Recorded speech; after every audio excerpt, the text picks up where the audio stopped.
Welcome, everyone. We got ourselves a little IEM Katowice preview with the core crew, I suppose, what you'd call us. Baemolf and Steadfast here to help out.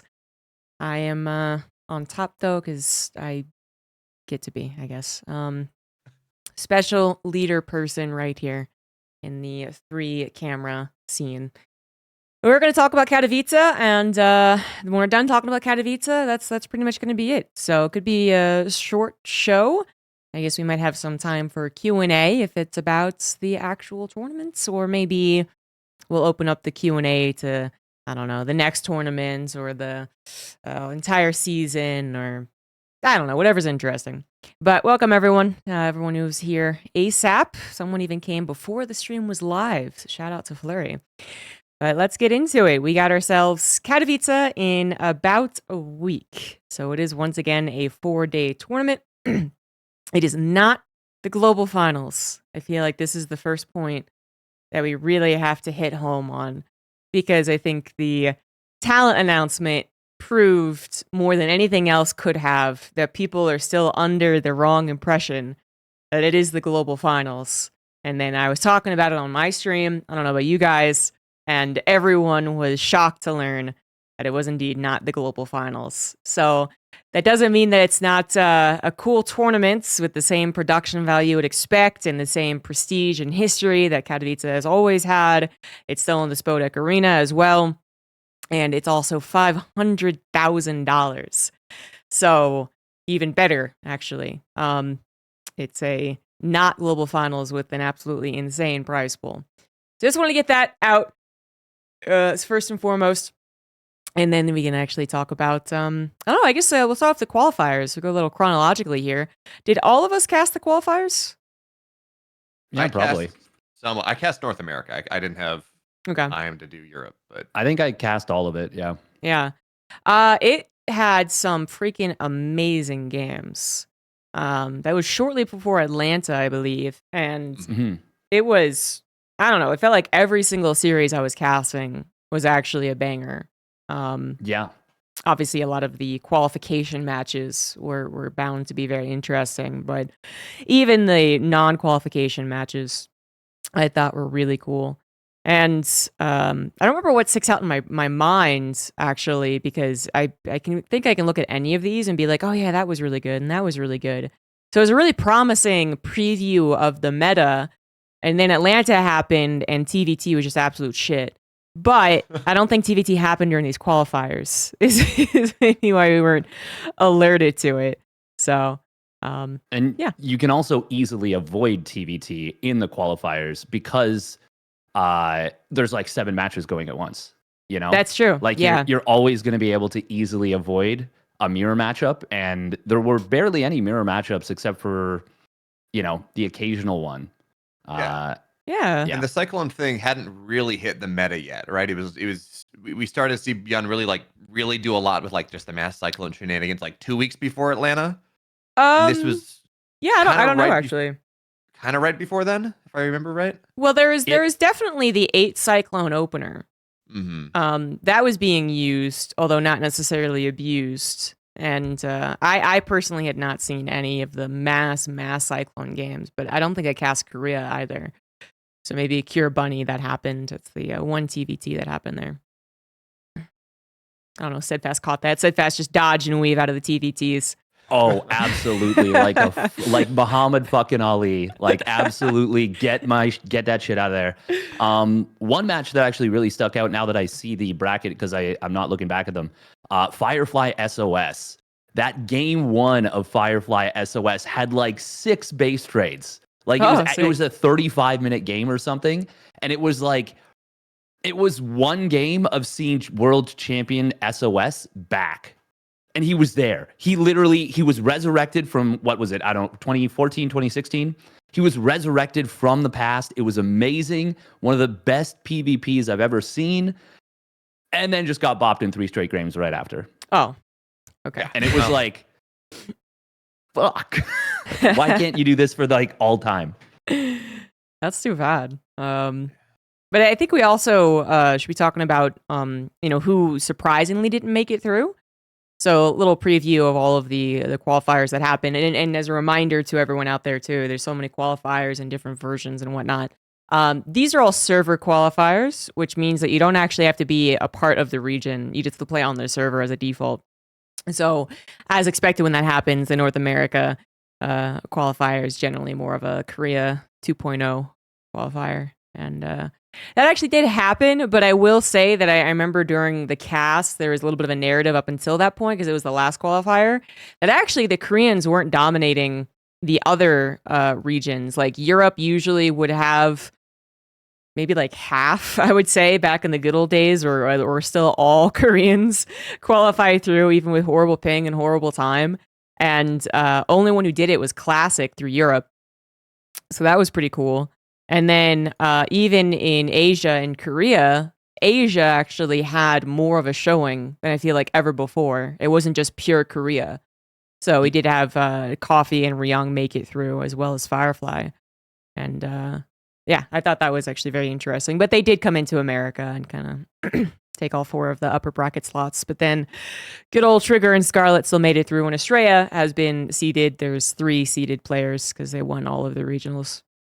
So you're talking about Korean dominance. Oh. Well, I was just going to say, speaking of Classic, poor Classic. It's already been said a few times, but that European qualifier, he went up 2-0 versus Spirit in the qualifying match in the upper bracket, lost 3 match points there, went down to the lower bracket against Skillis, who he had 2-0'd previously in the bracket, went up 2-0 there. I'm pretty sure he went up 2 up there, had 3 more qualification points, lost all of those, got reversed, double swept. The absolute GSL foreigner nightmare where you get double jeopardied harder than you've ever been in your life. And then I think he missed out on qualifying for the NA slot. And that was after he'd already missed, I think, or maybe he missed the Korean qualifier after that. But like, he had, you talk about bad luck Brian. He was the bad luck Brian of this qualifier. Yeah, that's true. I remember that. He did not manage to get through despite being on the cusp of qualifying 4 times, I want to say. So big sad for the Classic fans. And actually the Korean Protoss that everyone has their eyes on. Well, now it's Hero again, I suppose. But then there's also Stats, which we will be getting into. But yeah, kind of on that note, right? Because Stats is like, I was just doing the research. He's like 53rd in overall global ranking. Like he's way down there. I have not seen a game where he looks impressive. You know, like I didn't see the quals where he got through, but like I haven't seen a single game this year. I'm like, wow, this is Stats is back. Like he's looking good. Yeah. There is one PvP, maybe during the Katowice qualifier, maybe in an open cup or something, that I remember the first game I was pretty impressed. Because I came in very aware of the possibility he would just suck. And then he actually like went toe to toe with some really good Protoss player, and I was like, oh, okay, this is actually really solid. Like he still lost, but it was solid. And then the rest of the games were, not very solid at all. So I was definitely surprised that he made it through. We can actually see who he beat on his way there. Stats beats a guy named Lemon, and then Nightmare in a PvP. So, I mean, maybe one of the easiest roads, because PvP, and I feel like it can just go either way between Stats and Nightmare. But if Nightmare's having an off day, Stats actually feels comfortable in the matchup. Like if he had to face even Sue, I would have been like, I don't know, or D or G or Ragnarok, who really is sticking with the name Shin. All right, that's okay.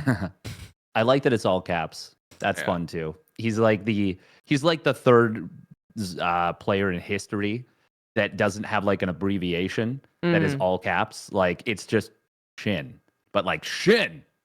Yeah, you got like MVP, you got SOS. Well, MVP wasn't even all caps. He was lowercase v, right? MVP. Yeah. That's my lowercase v sound. It's a roller coaster. But in fairness, in the qualifying bracket though, he did have to take down SOS. He took down Coffee, who's maybe not Maru, but he is a perennial challenger for Oliveira in the region. He's got some decent TVP. Like it's not pure bunny level. Go so far as to level. say his TVP is vicious. Coffee's TVP is actually really strong. And exactly. It's the kind of TVP that can really expose players that aren't in top form. That's I think that's the best way of putting it. I think that's probably, yeah, that's fair. Yeah, and SOS as well. I mean, the qualifiers, they are so short that it does really feel like, you know, if you One get an good easy day, bracket, one bad day. or that, right? But I was going to say, if you get an easy bracket, you feel really good about yourself. But then if you're having a bad day, then okay, Ripperino, you can try next. And we had tons of people really playing a lot of cross server stuff. I mean, Showtime nearly made it through the Korea Asia qualifier to the final closed qualifier anyway. But I think for the most part, the closed qualifiers ended up being just pure Asia and Korea. And then it's not. Oh, go ahead. Sorry. Well, as far as like any surprises who didn't make it through, I wasn't seeing a lot. Obviously, max packs, if you're talking about the entire region, didn't even bother. That's not necessarily surprising. I mean, I guess Gumiho not getting through in his first attempt, maybe B1. He gets through in Europe, but Asia was, if I remember right, Asia happened before Europe. I think so, yeah. You know, maybe there's something like that where you're like, oh, you know, it's a little surprising that he's not getting all the way through kind of first blush. Yeah. But he still gets through, so. Yeah, and I don't actually remember if it was close or not, but he did get through, so. That's right, classic loss. By that. SOS, but you know, SOS is any given day, you know? It's true. But I remember that the classic had the option of being the extra spot that they had in Europe, and also got first swept. Like, this is just the good news for Skillous. Yeah, poor Classic, but good news for Skillous. Classic is maybe the one who's just like, oh damn, that really sucks. Classic is the guy who's actually just standing out in the rain when everyone else is like at the prom or whatever, like at the ball. Like, he's like, I'm not crying, guys. It's just raining, and it's like, it's very clear you're crying too, though. We can see. Yeah. I guess we can shout out, or well, the opposite of a shout out, I suppose. But a Laser did not make it through. I believe he's actually casting the Polish stream, I think, alongside Geralt. Oh wow. Yeah, fun. And then obviously we have our B. You guys are the B stream. Our C stream is Lambo and Harstum, who also did not make it through. So that's kind of a bummer, especially because Harstum has been having a couple of like surprising peaks during tournaments, and if he had just peaked twice, it feels like in a qualifier like this, then yeah, he would have gone through. But I think Harstum still has like he does peak, and it's really cool to see him take down Rainer or almost take down Rainer, depending on what tournament you're talking about. They have a surprisingly good, PVT as well in a matchup that's really difficult, and then not quite be able to do it consistently. It's like, oh, we're so close to greatness, so close to the year of Harstum for actually. I'm honestly a little bit surprised though. You talk about how they're doing the C stream, and they didn't qualify. I feel like this is the type of thing that Shopify would generally send them out just to serve as kind of player support, even if they're not qualifying. Like Lambo has historically, when Rainer won that Katowice, Lambo was the coach. They tend to kind of do a very good job with that, even if they're not, maybe qualified. So I guess I'm excited for the C stream. I think Harambo is going to be fantastic, but I guess I'm a little surprised that. I mean, who knows? Maybe the money was good enough, right? There's like, yeah, I would rather cast than go out there, but it does feel a little weird. I think it could be two things, one or the other, or maybe I'm just completely wrong. But one, it is possible that in our esports winter that another blizzard just blew through. Mm-hmm. They're actually tightening the belt a little bit and sending people out who aren't coaches, I guess, because we don't have coaches in StarCraft 2 the way that other teams absolutely do. So it's not like it's a given either. It might have been a little too expensive. And then they also might have been wanting to build a bit of a caster brand as well to appeal to future tournament organizers in case they continue not to get into tournaments, which doesn't happen too often because a lot of them are open bracket as well. Yeah, they were doing Masters Coliseum, I think, together for at least part of it. So that wouldn't surprise me, I guess. Yeah. Although you talk about esports winter hitting, I mean, Shopify Rebellion did just buy a League of Legends slot. So If anyone's got some money, I guess. Although I guess the argument's also they just bought a slot, so they're trying to batten Yeah. down the hatches elsewhere. It weirdly cuts both ways. Yeah. Yeah. And I refuse. I don't believe in esports budget, to be honest. It used to be that I just admitted that I couldn't understand it. Now I just don't believe it's actually a thing. I'm pretty sure it's just a monkey crunching numbers. And they're like, this much money to travel, this much money to actually paying talent, this much money to buying a new franchise slot. And you're like, does it all make sense? I don't think it does, but okay. All right, that's fine. But ZombieGrub, you don't understand. That's just from a different budget. Exactly. Doesn't matter. That's what the monkey says. It's a different pot of money. Yeah. So anyway, by cocaine spreadsheets, yeah. I love to imagine that we're actually esports is actually the new 80s. They're all Wolf of Wall Streeting it up there. Anyway. This is what actually happens in the green room. Yeah, we're just oh my God, no. taking cocaine and just make that clear. I did not get any of the cocaine this time, and I would like to file a grievance. Did not get a single snort, not even one. We don't give it to the newbies. Yeah. Especially comes if you out go around shouting out that we're doing it. I mean, this just is. it only comes out after like 10 p.m. when the broadcast day goes really long and they need to get you up a little bit. And Atlanta was well scheduled enough that it wasn't that bad. Oh, okay. All I'm saying is Rotterdam looked really sick on Saturday night going into Sunday. Oh my and then God. he casted the finals and he seemed just fine. Energized even. I don't know if I told the story on the show, but we were talking to Tasteless, me, like State and Gemini or someone, and we told him that there was a Team Liquid commenter who said that Tasteless must be taking heroin in between the shows because he would constantly wear long sleeves, so he was clearly hiding his injections. Tasteless thought it was the funniest thing in the world, but I mean, the guy was legit serious. He would like argue with other people that this was actually a thing. I mean, I'm wearing long sleeves. What does that say about me?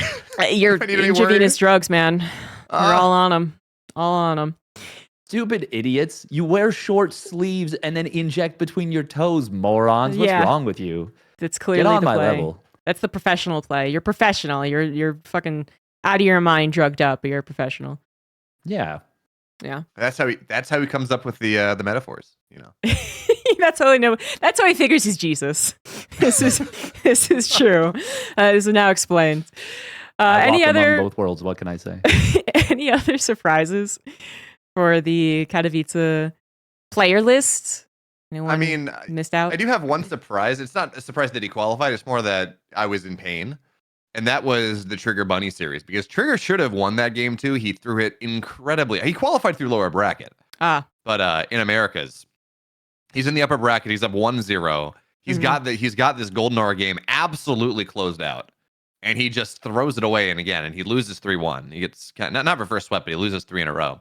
And it's just like, we could have had our narrative a little bit different, We could have had one North American through the upper bracket and been in a great spot, and instead, it's not. I guess the other surprise is that we don't have Creator or Special. Actually, those are probably important to talk about. Creator has been pretty solid. Yeah. And Special, he's you kind of expect him to see at these things, even if he is, how well he's going to do is always a bit of a question. Well, Special seems to actually have just stopped playing StarCraft. He kind of does, yeah. Yeah. It seemed like he was pretty checked out, which is kind of crazy because he's still 2-0'd Creator. Even with ping advantage, like that surprised me a lot. But yeah, I feel the same way as EG. It feels like he has definitely taken a step back. Yeah. Well, he didn't try and go to Atlanta at all. Mm-hmm. And then he didn't try to get into any other tournament, right? He's not been in any of the Open Cups. I think he might have been in December, but he stopped since then. Funny, I'm kind of used to looking at him and like, he doesn't show up for a little bit, but that's just special. Well, he can drop out of online tournaments, but I don't think I've seen him miss a offline LAN in a while, and at least not say anything. I don't know if he has said something on his Twitter, but he has had some, I think, like moving difficulties. Like he had to leave Korea, and I don't know, maybe his status of being able to go into America from Mexico is actually also going through problems. I mean, Kat's had visa problems galore 2 years ago, which is why he wasn't at some of the offline events he actually was going to be. And then he couldn't leave America. So I don't know if there's something happening there or what, but it's Yeah. kind of weird because Special is also very much a guy who's seen as a grinder. You know, he's absolutely out there playing as if it was Brood War. You know, the good old days, 14 hours a day, and if you're not doing well, then you're just not practicing hard enough. So I do wonder what's going on with him. I would like to see him back. Really enjoy his play style, but he's taken at least a little bit of a break. I mean, he was playing like all the Wardy TV stuff. You know, he played it last official. I guess his last official was still about 2 weeks ago, and he was 0-3'd by Solar. So The thing is, that's know. there's lots of opportunities where they just like invite you in, and they're just like, "Oh, are you free? You True. get money for playing this. yeah, Do you Yep. want to play?" And in that case, Special will oftentimes say yes. As will many players. There's nothing wrong with that. It's just he's not gonna. He didn't look like he had that fire, you know. And I don't want to delve too much into it, but it seems like he's a little bit more checked out. And to be honest, with how last IEM Katowice went for him, where he was the only player to go 3-2 and still get eliminated, I don't blame him too much. That would sour me pretty hard. And to see the champion of the tournament having gone 2-3, but then go on to win the whole thing, that's gotta leave a little bit of a sour taste in your mouth. So I get it from that regard. But in terms of players, oh, sorry, go on. That was a year ago. He did play throughout the yeah. entire year, and even for the qualifier for this Katowice. Yeah, but that was he was already invited into the closed qualifier. It's true. He got a seated slot, so he was like, "Well, I'm not going to forfeit. I'll play it and see what happens." Max Pax did. Yeah, but Max Pax knew he wasn't going to go, so that's a different story. ZG, come on. and you know, again, Steadfast. The other side of that coin is like I should have made the playoffs, and I just fluked and I didn't. That can also be motivation. Like, look, I'm going to come back. We're going to run it back, right? A year later, let's do it. I actually thought he was one of the ones motivated by Oliver's win. Yeah, it seemed like he was. I don't remember if he ever said anything. Maybe I'm just making up in my brain. But there were a couple of people who were like, "I'm so inspired to like do the thing, whatever it is." Yeah, you're tickling my brainicles here. Like that that does ring a bell. Yeah. I don't remember, but regardless, I hope to see him back. I hope he's not retiring, but you know, we're definitely not getting an influx of new blood a lot. I mean, there's stories that are developing with some of the newer blood, but we're still talking about some pretty old players who I mean, they're still able to make a decent amount of money, especially if they're on a good team, and then there's a surprising amount of money that just got shoved onto StarCraft 2, like the Katowice and then the TBD Global Finals and an entire extra tournament in Dallas. I mean, 2 extra tournaments, including the new Global Finals. So there is, but I mean, it's actually a concern. Sometimes it keeps me up at night. I'm like, we could just have like 10 players within the span of 2 weeks drop out because they're like, yeah, you know, I'm 28, 32, 35, whatever it is, and it's not working out anymore. Is this a good time to talk about like all the new team pickups that happened in the last 24 hours? Yeah, we could do that. I mean, yeah, also on the subject of it's actually surprisingly okay this year is that there's a ton of teams picking people up. We got Gumio on Cloud9, we got Spirit on Na'Vi. Talon just announced that they picked up Dark and they made a little meme video, which is pretty cool.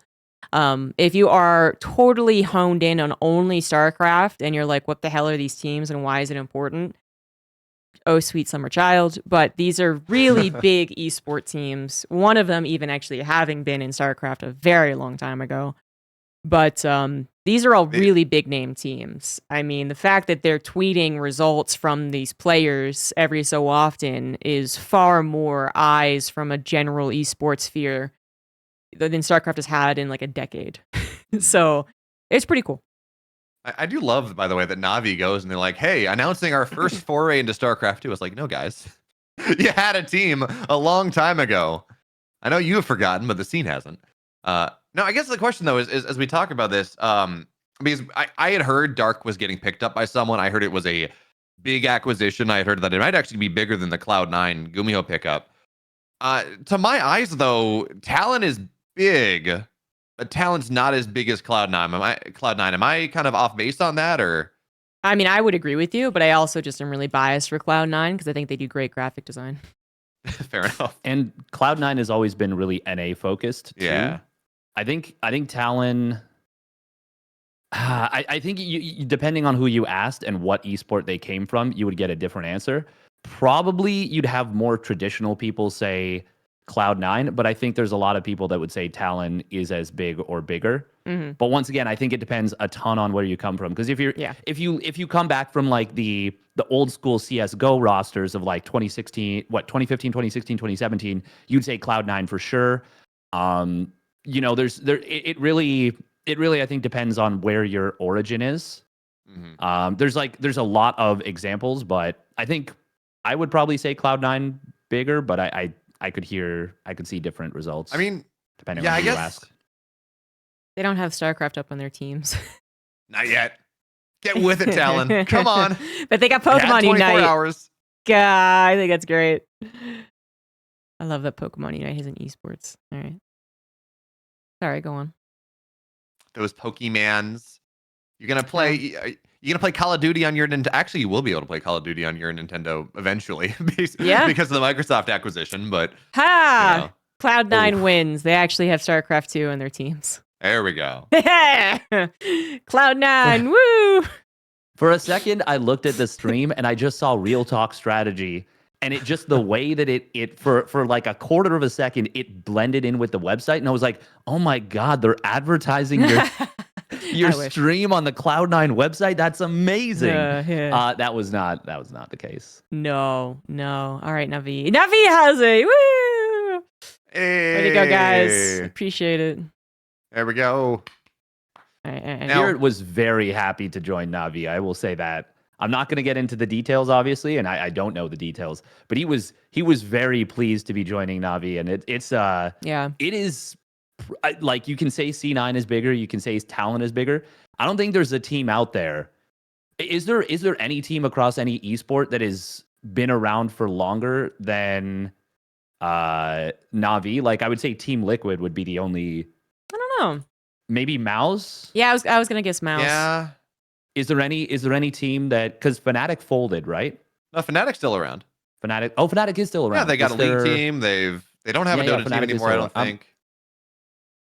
They got a league team. 2009 for CS. I don't know. But then also R8 picked up Kellizer. Now this one's not Yes. nearly as cool as far as High like profile, it's the history of the esport, but I mean I assume they're very well backed because it is a Saudi, I assume, based team. We actually have some of the commentators from Gamers 8 as far as the Arabic language. Apparently, the Starfall is the head of esports, but it's all very recent, like So as I understand, brand new team. As I understand, R8 is a You looked at streamer that org. too. I'm glad I'm not the only one who noticed that almost weird picture where you're like, a little bit of visual clarity would have gone a long way with that one. But yeah, as I understand it, so R8 is like a streamer org. It's like streamers, well, like I guess disguised esports or something. So they're going for that. It is Saudi, but it's kind of streamer Saudi. So I was looking into this a little bit, and as I understand it, there's Falcons, and Falcons is directly directly tied into like the Saudi esports fund, is like this royal whatever fund. And then R8 and Twisted Minds and things like that. Those are all teams that are privately funded. Twisted Minds is a combination of like 5 entrepreneurs that are coming together. And actually, the cool thing about Twisted Minds is they are purely like they're in the black. They fully actual like an enterprise they're trying to make money on. And between how well they did at between tournament prize pools and I guess maybe some ads, I don't know, and how well they did at Gamers 8 last year, they're fully funded for the next 2 years based on how much money they made last year. So they are one of the few actual esports teams that has made money. I don't believe it. Solidly in the black. That monkey typed up a report. There we go. I don't believe it. I don't believe anything in esports anymore. Pretty sure. Real money. I'm pretty sure that the next paycheck I'm going to get is actually going to crumble before my eyes, and then the world is going to crumble, and then I'm going to realize I was actually in the Matrix the entire time, and I'm like, oh, this makes so much sense. Wait, you guys because esports never made sense. It's gonna all work out.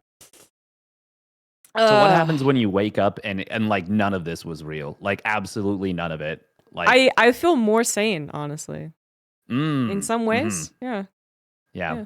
Honestly. I wonder like when you would go back to, if you had to go back to a particular moment. Like I feel like it'd be like you'd go back in time and we'd wake up and it'd be like, and the gorilla Harambe was found cleared of all wrongdoing, and they are going to allow it to continue to exist because he did nothing wrong. Yeah, And yeah. then everything plays out normally from there. I'm with you. I'm actually, I wasn't even really a part of that, of like the internet sphere when that happened. I almost learned about it like long past the time in which it happened.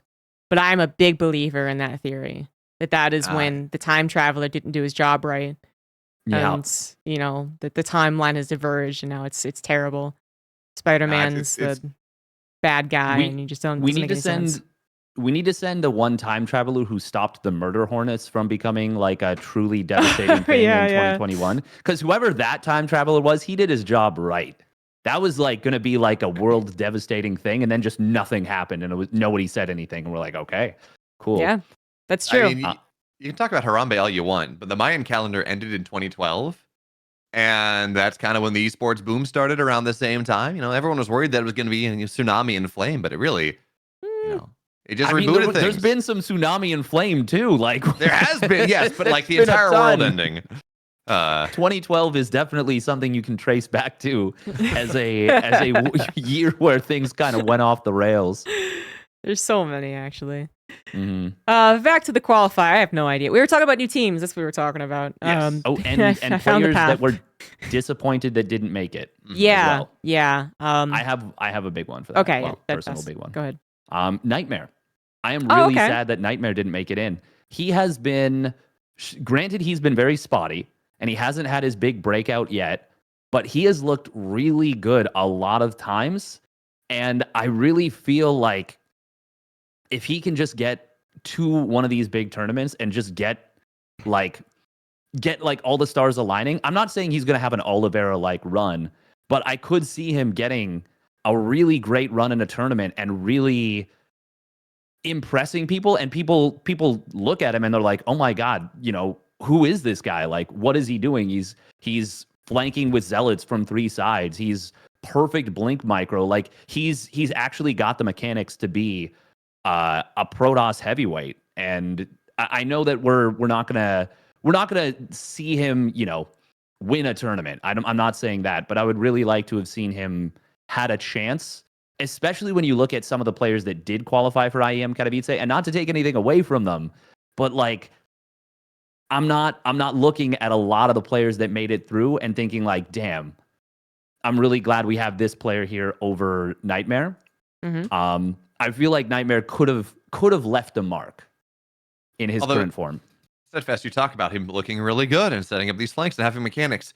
Steadfast, he plays Protoss, and we all know that Protoss can't ever win a tournament. So I thought you were going to say Protoss what's can't the difference? ever have mechanics. Like Protoss can't win games. Doesn't matter who's in Katowice. They're going to be all knocked out by the round of 12 anyways. Yeah, I thought he said he wouldn't win a tournament. So Steadfast is in line.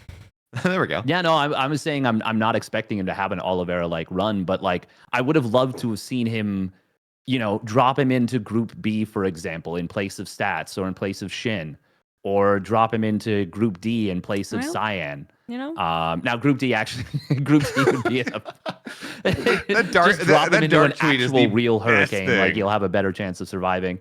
But like I don't know, like I would have really loved to have seen him on his best day at a really big tournament, and it's just unfortunate that we're not going to be able to see that. Yeah. I'm not nearly as hyped about Nightmare, but I'm glad you are. No, I know, and I'm not going to go super deep with it. I'm not going to say like, hey, he's going to win IEM Katowice. I would do that. Who would go? I was kind of feeling the Firefly joke, the meme coming back. Yeah. But Firefly did make it through. So in this case, Behemoth has you beaten. I did not come here to be attacked. Actually, I did come here to be attacked. That's the entire point. But I did not come here to be attacked. Funnily enough, we'll get into this later, I'm sure. But Firefly got the dream group for him. He did. He actually does have a very real chance of a top 8 performance at this tournament, which is so fucking funny. Considering what we've talked about. Well, I'm sure we'll get into that later. But yeah, no, I'm honestly just sad that Nightmare didn't make it through, because I've seen some of his recent games, and like I was toss-spired. Okay. Yeah, I was toss-spired. No, Zergs have Spires, Steadfast. They've tossed out which is why it's so crazy that I was toss-spired. We can tell who's the Zerg player here. You're just very confused. It's okay. Moving on. Any Moving other surprises? Because we can start talking about the groups, I think. I don't know. That's kind of it. A lot of the qualifiers are really good matches, guys. If you want to go watch some of the VODs, I'm sure we all have on our YouTubes. The YouTubes, I'm boomer. They're all pretty good. And shoot, I had one more point. Oh, it was during the same patch and maps too. Obviously, it's still developed a little bit, but that's one of the big differences of this Katowice and the last Katowice, which is that we didn't have a build-up of, you know, what could the patch be in a major tournament or premier tournament. They did a better job having the patch played as a testing ground last year, because we had a full almost week of open cups with a patch mod that they added. But it still ended up being the first big tournament with the maps and patch. This time around, we had Atlanta. It's actually legitimately been 3 months. The patch was like late September. But I do think we still have like a couple of interesting developing metas that could still be talked about, of course. But yeah, if you go back and watch the qualifiers, it's roughly the same expectation for what people can do in the actual tournament itself. But that aside, we can talk about the groups, I think, at this point. And if anything comes to mind as far as the qualifiers, you know, feel free to bring it up. But we got Group A, Gumiho, Solar, Spirit, Here Marine, Scarlet, and Trigger. So both of the North Americans, Canadians, I guess, got shoved in there. Estrella was seeded because he won so many regionals. So he's in Group C. But Group A, not the toughest group, honestly, for anyone here. I feel like Solar should have a breeze, actually. Like, Here Marine's not really been playing very well. Scarlet and Trigger, I feel like, tend to disappoint in these big tournaments. Although ZVZ with Solar and Scarlet could be interesting. And then Gumiho's fun. I think he'll get through, but you're not as consistent as Solar. And then Spirit has a couple of really great moments, and actually Katowice has been kind of a magical place for him for the last 3 years, even. I remember back in 2021. Yeah. No, 2021 was the online one. So no, it's been 2 years. So 2020. 2022 is when we were offline again, and I remember interviewing him after a lot of his wins, and then he did it again last year. Had a lot of surprising victories and really, really, really close matches, like him versus Cure. So, I mean, he does seem to get like a special Polish bonus, which is awesome. But I don't know if that's going to push him that much farther than a lot of these players. Like, it is a group where I feel like anyone can theoretically beat anyone. But Solar, as long as he's having good days, should be fine. And the thing is, as well, is like a lot of Spirit's magic has been in these TVTs. A lot of his magic has been in these kind of TVPs, and you know, TVT right now isn't a matchup. Like it's not something that plays towards Spirit's strengths really at all. It's Cyclones and Cyclone drops and Cyclone shenanigans, which is not where we saw those incredible series versus Cure and everyone else. Yeah, that is an interesting So, point, though, because the other Terrans in this group didn't look very good with that meta either. Kia Marines looked more lost. Gumiho looked very lost versus Clem. And Spirit, I think you're right, hasn't really adapted to it either. Like, the Koreans, besides Gumiho, so Cure and Byun and Maru, were all, like, willing to experiment and willing to get on that horse. And then Clem, who was like, I don't understand, but I fucking love Cyclones. Let's do it. These other Terrans don't seem to really be as gung-ho. For me, the most interesting thing about Group A, because it sticks out a lot when you look at the other groups, Group B and C, it's very clear like who you pick as the potential champion. Group D, you've got like 4 potential champions. Group A doesn't really have anyone that you look at and you're like, this guy can win the tournament. Yeah. I don't think there's like I think if you were to take a percentage like of like what group has the chance of winning the tournament, I put Group A at like 2% or lower. Like, wow. I put it at a really low percentage just because the funny thing is with so many champions in Group D, potential champions, you could actually see that percentage rise a little bit. If like something really weird happens, like Hero really flubs it, and then like, I don't know, Dark gets upset by a bunch of players and you have like Showtime, Maru, Raynor or something, and then like 2 potential champion contenders get knocked out. But yeah, I look at Group A and I'm like, no champion here. Not I'm a happening. little. If there's anyone who is going to advocate for a champion from Group A, I figured it would have been you and Solar. That's the thing is like, that should tell you how like relatively underweighted this group is. Solar is, I think, the player that has the highest chance. I think he'll probably make. It'll depend a lot on like how things go. He's my pick to win the group for sure. Yeah. I think he'll probably make like a top 4, but I think he's going to run into someone that takes him down. But honestly, I would love to be proven wrong because it would be really cool to see Solar win a world championship. He's just such a great guy. I mean, Kind of saw Bamof's face. You say you think he makes top 4, and I know I've been, I said Firefly top 2, which was not a prediction I actually believe in. Just like, let's be clear. But maybe I'm just too much of a Solar hater. I don't know. But whenever he makes a deep run, I'm surprised. Like he's got that shin, that kind of cure idea for me, where he's like, he's good, and he could make a deep run, but every single time he's like, oh, he's made a deep run. I'm like, oh, okay, good, good for you, Solar. Like you're punching above your weight here. No, Solar. There's a reason that Solar tested as one of the fastest players in the world. He's fucking fast, and he's really good. I look at him every single time. It's like I don't ever expect him to hit top 4. Like top 8, sure, fine. But he's like, look, you have Dark, Maru, Rainer, Serral, Clem, maybe Kier as well, depending on how Kier's doing. Like, Solar is equal on some of those, but I would against any of those, I'm not going to say he's favored. I would say he's very slightly favored against Dark. I would say, what did you list? You said Solar, Clem. I said Clem, Serral, Dark, like Maru, Rainer. Maybe Clem, Kier. Serral, Dark, Maru, Rainer. And maybe I would Hero say too. He's at a disadvantage versus both Serral and Rainer, but I think it's still like at worst 40%, maybe 35% because Serral looks pissed right now. So I think actually Serral's just going to dump everything. Looks scary. He looks really good. Maru will literally have to see. He always flubs it at the World Championships, but then he also underperformed and came top 2 last year. So his group stage or Masters Coliseum was very, very strong as well. Playoffs and not as much, but and then the playoffs not so much. Yeah, like, you know what? I haven't cast those games yet, so I can't speak to it. Yeah, but neither have I. But like, you see the results, and it's interesting for sure. Because he dominated Serral and Dark, both of them. He just very dominant games. For me though, I'm actually, and we'll talk about this later, I'm sure as well. Clem, I think, is going to have championship hangover. I think we'll see. I hope I'm wrong because it would be really cool to see a new player kind of have a bit of a dynasty. But I could see he's been chasing that championship for so long.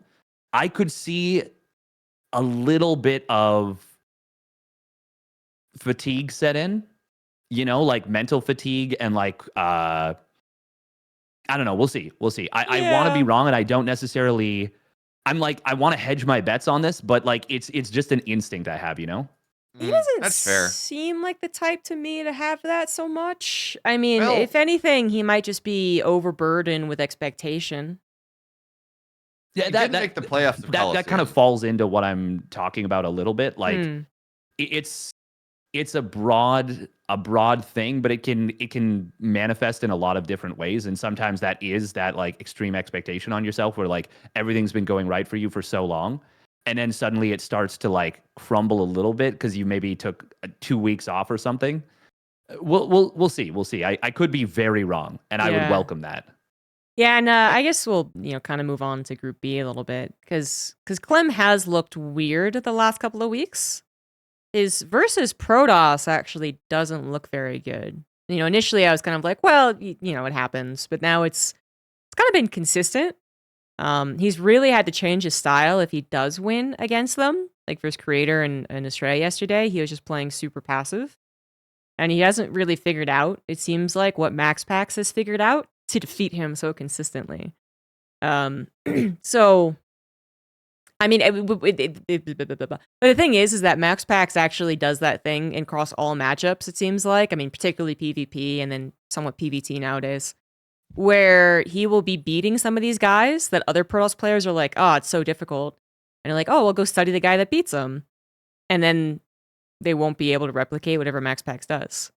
And So then Max Pax won't be able to replicate whatever Max Pax Yeah, is yeah. doing like a month later. yeah, no, very true. Absolutely. Clem will be like on a 5 or 6 win streak before Max Pax finally figures out whatever the hell he figures out again. And then he'll, defeat him 2 or 3 times in a row. But yeah, it's a weird place for Clem because then he also will look absolutely freaking dominant in some of the matches leading up to those really odd falls in the finals. Because he also fell versus Raynor in a really, really weird series. But then he looked, amazing leading up to that point. So I don't really know where he's at, honestly. I wonder how much of this is just, a little bit of experimentation, right? Leading up to Katowice. It's He's done that before in the Open Cups, which I really think is great. That's the perfect place to try stuff that's new. Mhm. But I don't know, the versus doesn't Protoss. feel like that. Yeah, the versus Protoss actually feels a little more desperate, but I could be wrong. And then the versus Zerg, it does feel like the Zergs are actually hitting him with a new style, and he has to get accustomed to it very quickly. Because if they're going to all do it at Katowice, then he could be in trouble. If anything, actually, now that we're really talking about the group, I actually feel like he might be able to get a really good running start with his group particularly. Because Ragnarok's very not, good group. I don't think, going to be like talking to a lot of these Zergs that are like figuring out how to defeat Clem, like primarily the Europeans, right?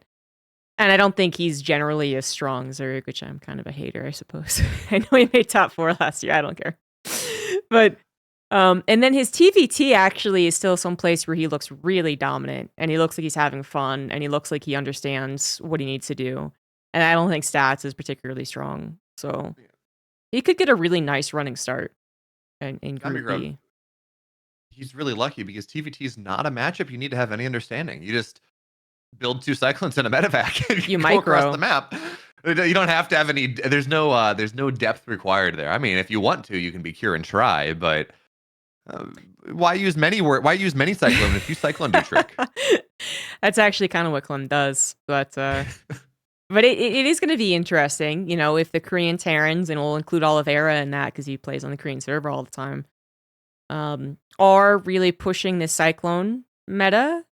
Then do they still die to Clem's multitasking in the early game? Do they get to that like mass cyclone point and then Clem is lost? I don't know. It's actually very interesting. I kind of pushed us past Group A. Should we do predictions on who makes it out and who wins, etc.? Do you want to do that? Oh, for stuff? sure. Yeah, we can do that. Yeah, for Group A, I think we all said like Solar first, and then I'm with Gumiho. I stand with Gumiho. He's awesome. And then I really have a tough time choosing the third one because I feel like anyone, depending on the day, could win. But I'm actually kind of feeling Spirit. I think the top 3 there are going to be the top 3 finalized. I'm actually same boat. I'm Solar, Gumiho, Spirit. I'm certainly first too. I agree with y'all. I'm gonna make like a odd prediction mainly because I haven't cast many or I haven't seen many Spirit games recently, so I could just be totally out of date. But I'm gonna say, Scarlet had a decent WTL run. I think she can surprise some people, and I would like to believe that she's practicing more. So I'm gonna say Scarlet gets out third, but I am a deep-seated Scarlet fanboy. So take it as you will. Yeah. That's for me. I will be surprised if she finishes higher than 5th. Like quite surprised. Wow. I think it's reasonable to say she gets 4th. I think Hero Marine has been underwhelming, to Yeah. say the least.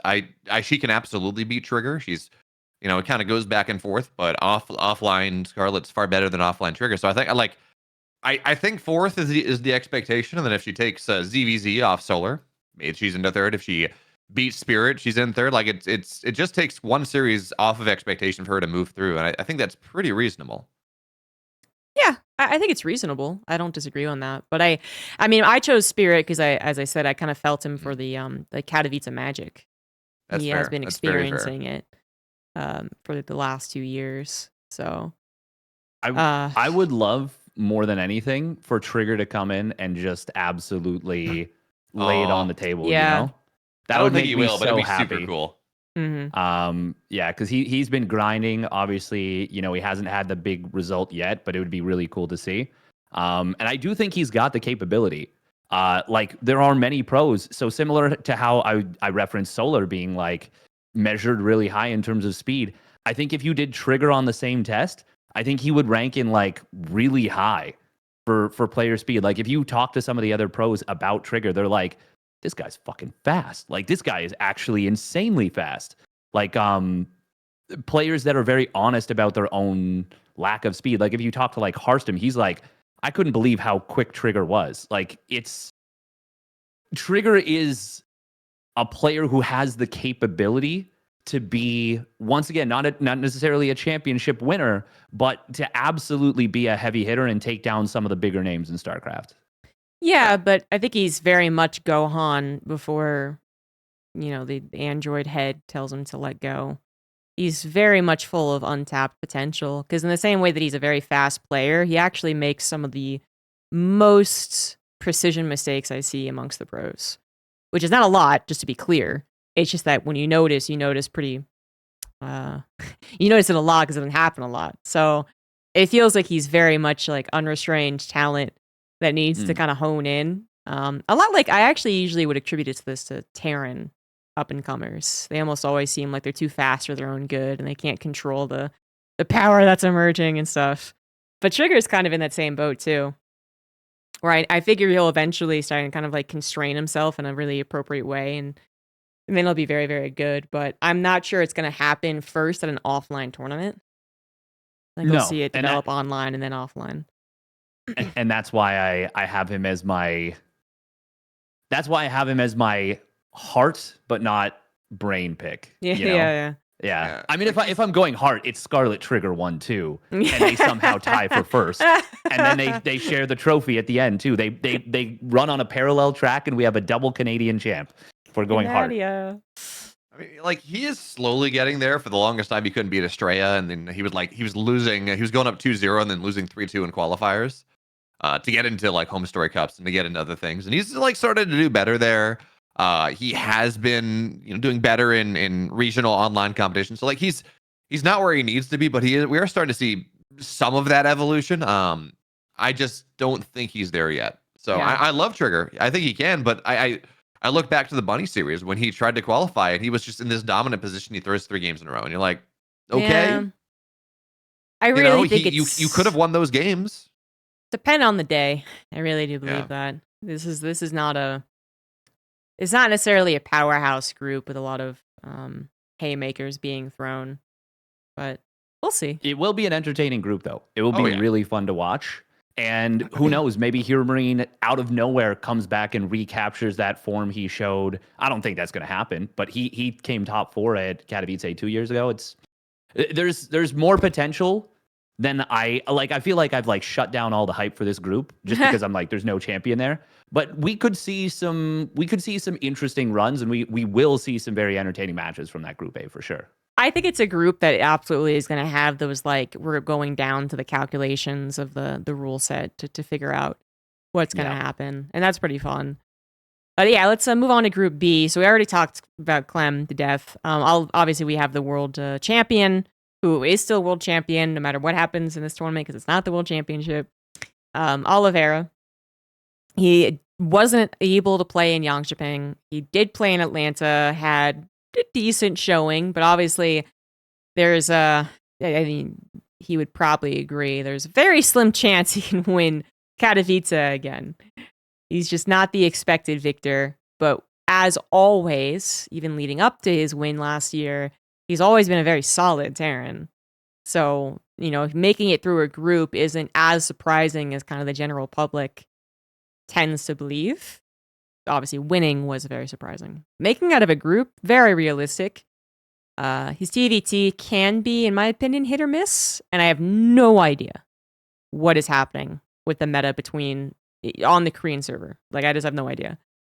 And then otherwise, I'm looking at Shin and Stats as the real, like, well, you're here.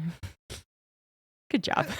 Like, I feel that. I do think we have to give Shin a little bit more credit. Nah, it's fine. He'll never watch this podcast. I mean, fair, but like, I don't know. I feel like Shin could very easily qualify. He could also I have no idea. He's one of those players that I think he could. I think 4th place is a very reasonable expectation. He could qualify absolutely. It's just going to depend on how powerful the Cyclones are. Shin Shin is very lucky in the sense that he gets to practice against 4 Terrans. He gets to practice against 4 Terrans, and the one player that's not the same race as his other opponents is one of the weakest players coming into the tournament. He is Shin got the absolute lottery. You look at all the other 5 seeds, no one got as good of a situation, I would say, as Shin. Skillous does have, like, if you look at the 5th seed, Skillous has a not bad one, but I would also say that Firefly is a scarier opponent for Skillous than Stats is for Shin. I feel like... Yes.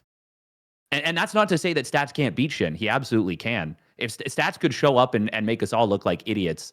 But for me, the big storyline of Group B is which commentator is going to break first in this fucking clusterfuck of TVTs where everyone's going to be making Cyclones potentially. Oh, buddy. It's going to be me and Wardy.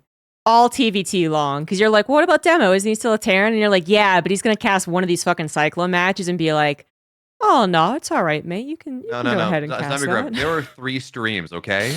You know how this works. The B and C stream, we get the TVTs, we get the mirrors, you get like the one non-mirror that's happening. Okay, here's the thing though. It is a question of like, how bad is it? Because I really don't think casting Shin or Stats is going to be that intriguing. I think we might cast Stats just because, you know, old powerful name, but then it's not going to be the greatest match ever. And then, Shin was not on my radar. And then I forced him off the radar when he just got completely fucking bopped by Maru when I had to cast that god-awful semifinal. I'm sorry, Shin. It's not your fault, but...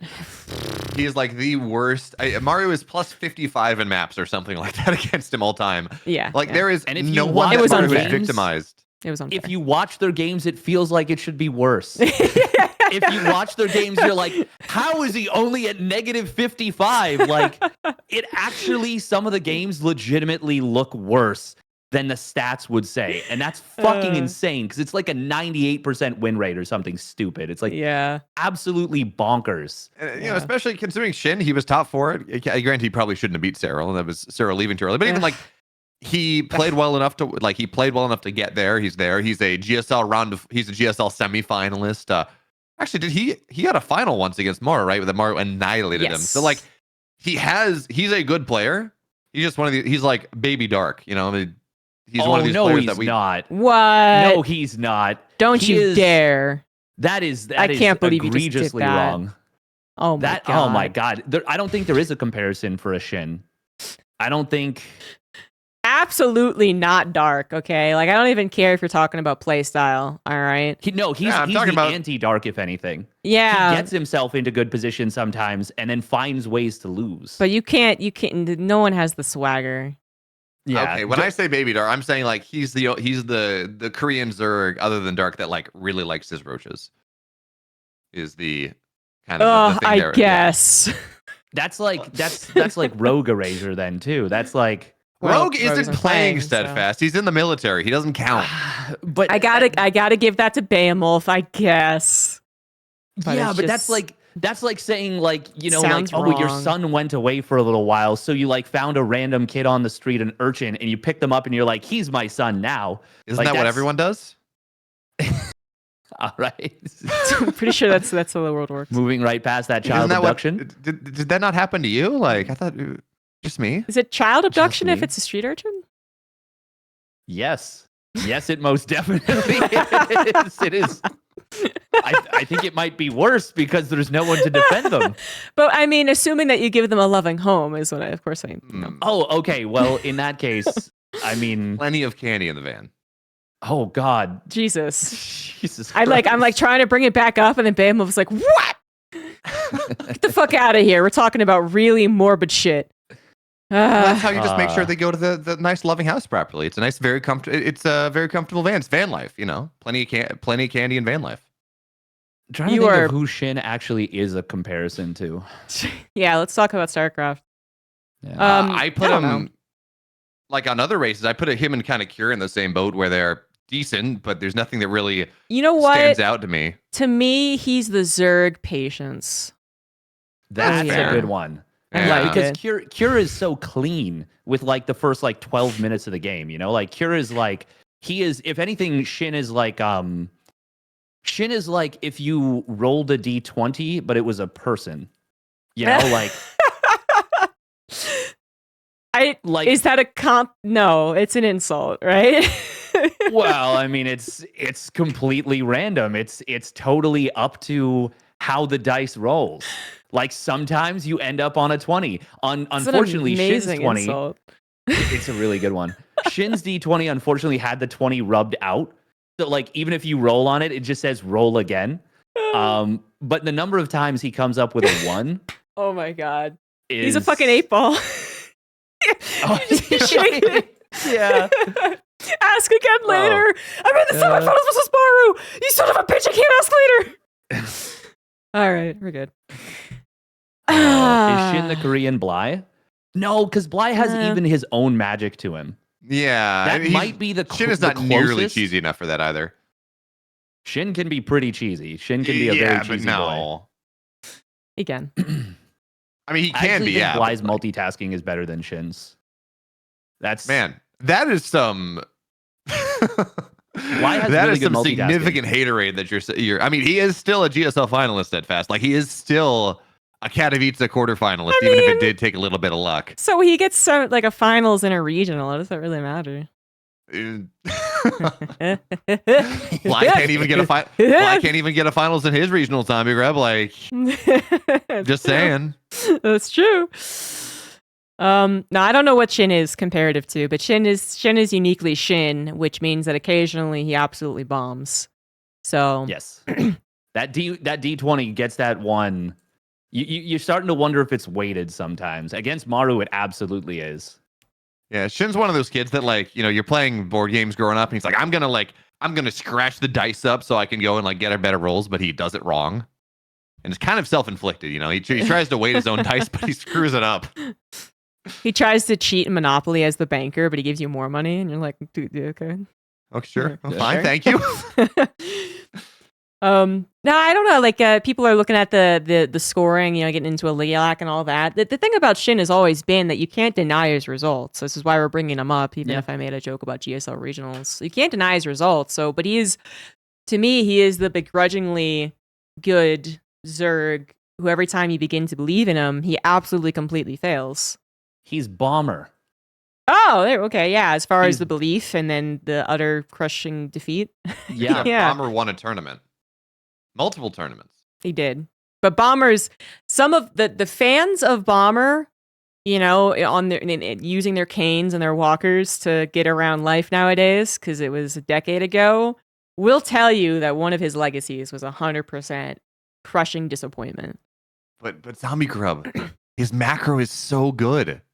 Really was very good for 2011. It was very good. Very, very good. But yeah, Shin, I can't have faith in him. And it's a good thing, actually, for all the Shin fans out there, because the more that I don't have faith in him, the more that he wins. And then the minute that I'm like, well, maybe he'll finally play a good semifinals versus Maru, he gets absolutely crushed. So I'm just helping him get farther. Yeah. Although CG is the Shin is the anti-caster, because all the casters who like know the game well and like do the research will be like, we just write off Shin. And then he does really well up into that point. And then you're like, okay, now I believe, now that he's made me look like an idiot. And then he makes you look like a double idiot. Yeah. He really just doubles down on making you look stupid. It's true. Yeah, I mean, granted, I don't need any help in that endeavor. I'm very good at looking like an idiot. Anyways, there was something. Anyway, it doesn't matter. Moving along. You just had to get that out. Yeah, like I had something that was actually topical, and as I'm saying, I'm an idiot, it's gone. Proving my point. Nice. Object lessons here. Yeah. Now this all started because I thought that Shin and Stats were gonna stay where they are. But I think everyone's in agreement that Stats is the most likely to stay where he is. He is very much the underdog coming into this tournament. He is so far beyond the placement of the rest of the players. Generally, when I was placing these players as far as their global ranking in their participation in Katowice, there is like 80% of the same people from last year, despite last year having a different format to get in. And then most of them were still like, top 24. So, what Katowice is. But then there was a couple of outliers who stats was the worst, who was like, he's like 50th, 55th or something in global standings. I mean, that's partially because he's kind of, I guess, getting the ball rolling very, very slowly. It's possible he's now back to his old form and we're just completely wrong. But he is coming in not very hot. And I don't think his style is particularly flashy. No one's really said that about stats. His victories came off of being the most standard macro defensive perfect Protoss that could exist. And I just don't think you're going to get that. You're not going to get that particularly quickly, or you're not going to cause upsets when you're coming back into the game. Like Parting could cause an upset, or Beyond could have caused upsets when he came back in. I mean, they're flashy. They had peaks. They had cheeses. They had all the good stuff that causes volatility, and that's just not stats. Yeah.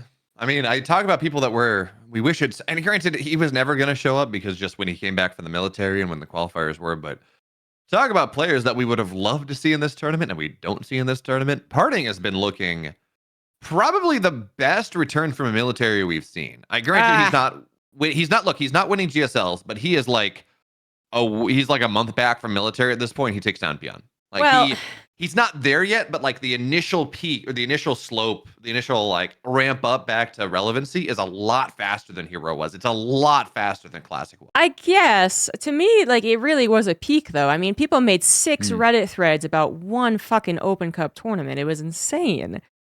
And it's because he's so popular, and that's great. But it was absolutely insane. They were like, he's the second coming of Jesus. He's going to prove that Protoss can actually win tournaments. And you're like, calm the fuck down. And I actually gave his cast a go yesterday. We all did. We were all in that same lobby. Yeah. Oh, and he got shit he got bopped. I mean, a lot of it was kind of build order shenanigans. Like he got shit on, but at least some of that was some build order kind of sure. Beyond did cheese a stuff. little bit. Like the first game was an absolute cheese, but the second game I feel like was just a straight up like he did not play that very well. Like I let's calm down with the Parting. Perhaps as far as the flash in the pan, the fastest out of military, I'll give him the award. But then he's also one of the players who was allowed to practice StarCraft during a military, where the other players were mixed up between office workers and actual like in the trenches, if you will, for a reserve military. So yeah, I'm not as hype, and I love Parting, just to be super clear. But I'm not nearly as hype. Parting.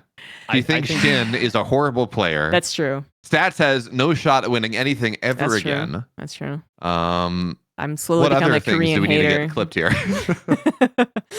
Tides of the change has really come. I used to be all Korea all the time. Region lock was a mistake. It's never going to work out. Who cares about this guy named Snoot? What the fuck is he doing? To, oh my god, if we could only get Snoot back, he was the best player ever, and this fucking guy named Bunny is so terrible, and stats was actually completely terrible and never deserved to get to that BlizzCon finals. By the way, unrelated, but I guess back where we're talking about new players. Apparently Talon, this is their second entry into StarCraft 2. They had Go-Go Joey from 2018 to 2019. Yeah, that actually sounds familiar. That does not surprise me. But they must not have been nearly as popular back then. Oh, no, they weren't. I was very StarCraft minded. Mm-hmm. But just, interesting there. Yeah, no. Group C. Well, no. Group B predictions? Yeah, we can do predictions, I guess. I mean, we kind of glossed over the other Terrans, of course. But I'm really glad to see Bunny. But Bunny is very much hot and cold this last year. Mm-hmm. So I have no idea what to expect from him. I think Kira's going to get first, actually. It does depend on the Cyclone meta, but generally his TVT is very solid. And then Clem. And then Bunny. This is easily the most difficult to predict group we've had for a or for an IEM in years. For so many reasons. One, Cyclone meta is super new. The only player who's really proven themselves in it is Clem, but he seems to have lost a tiny bit of confidence in the last 2 weeks or so. We'll see.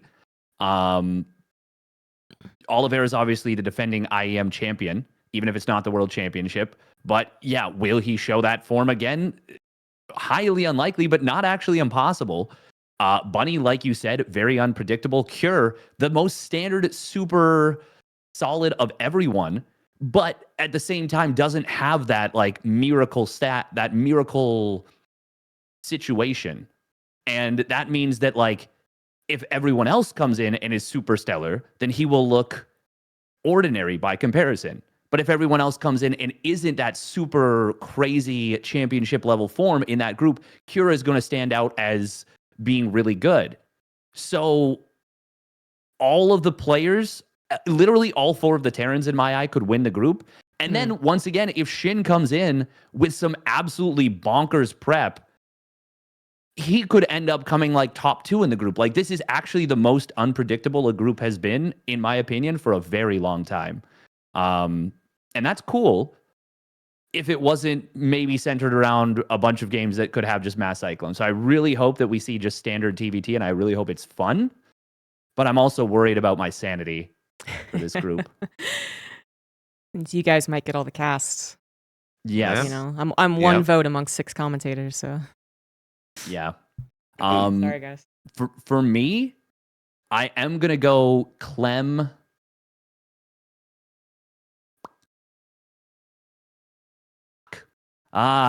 Stuff.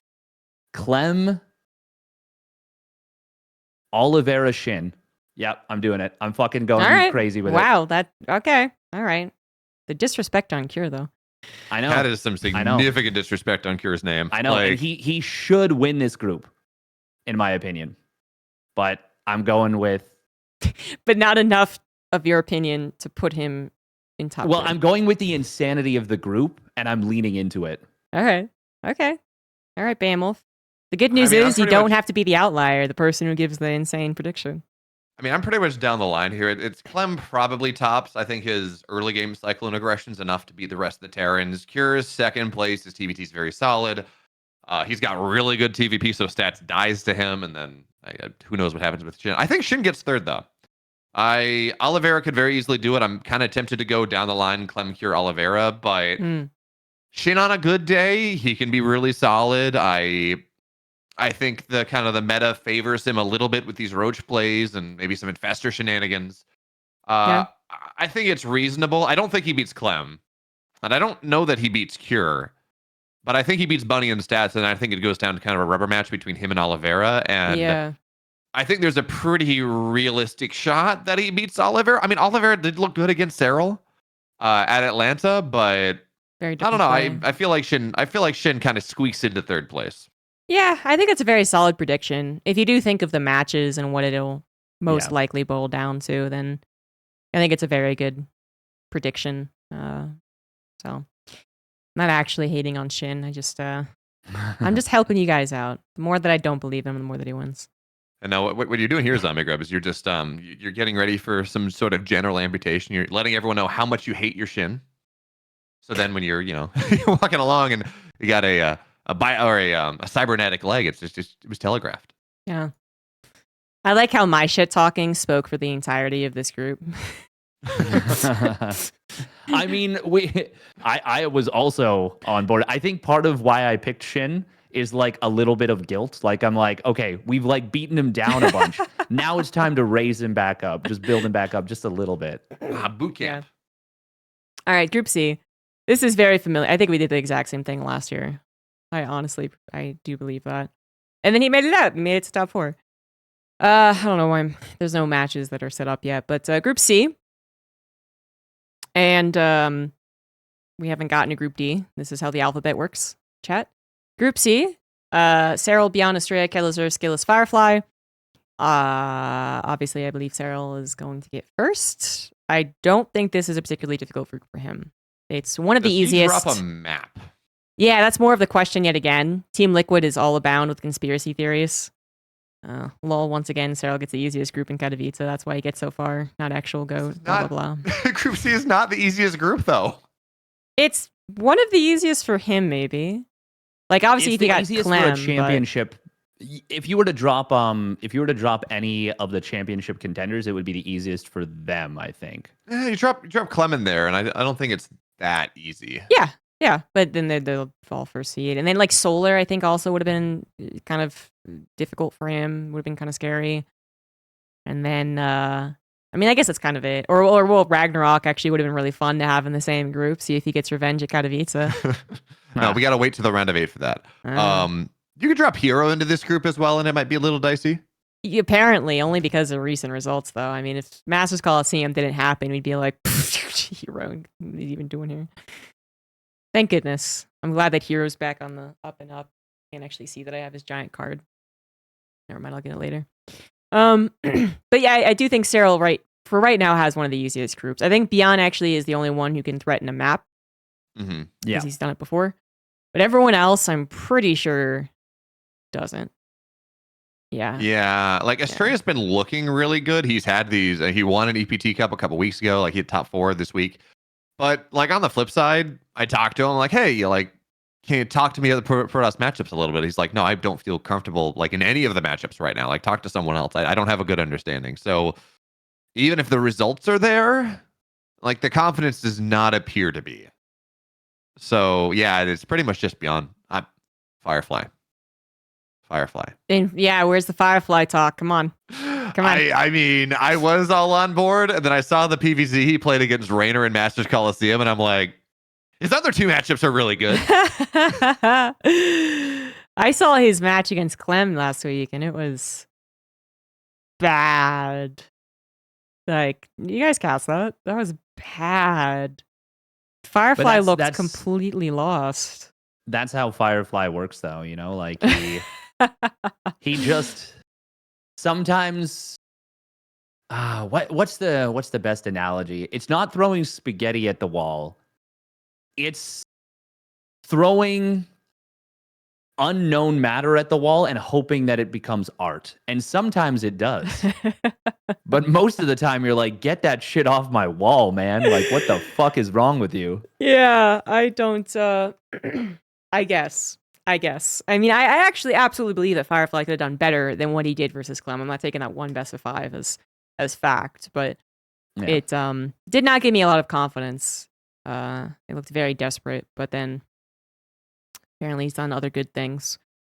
Predictions for this, I think Cyril, Beyond, and then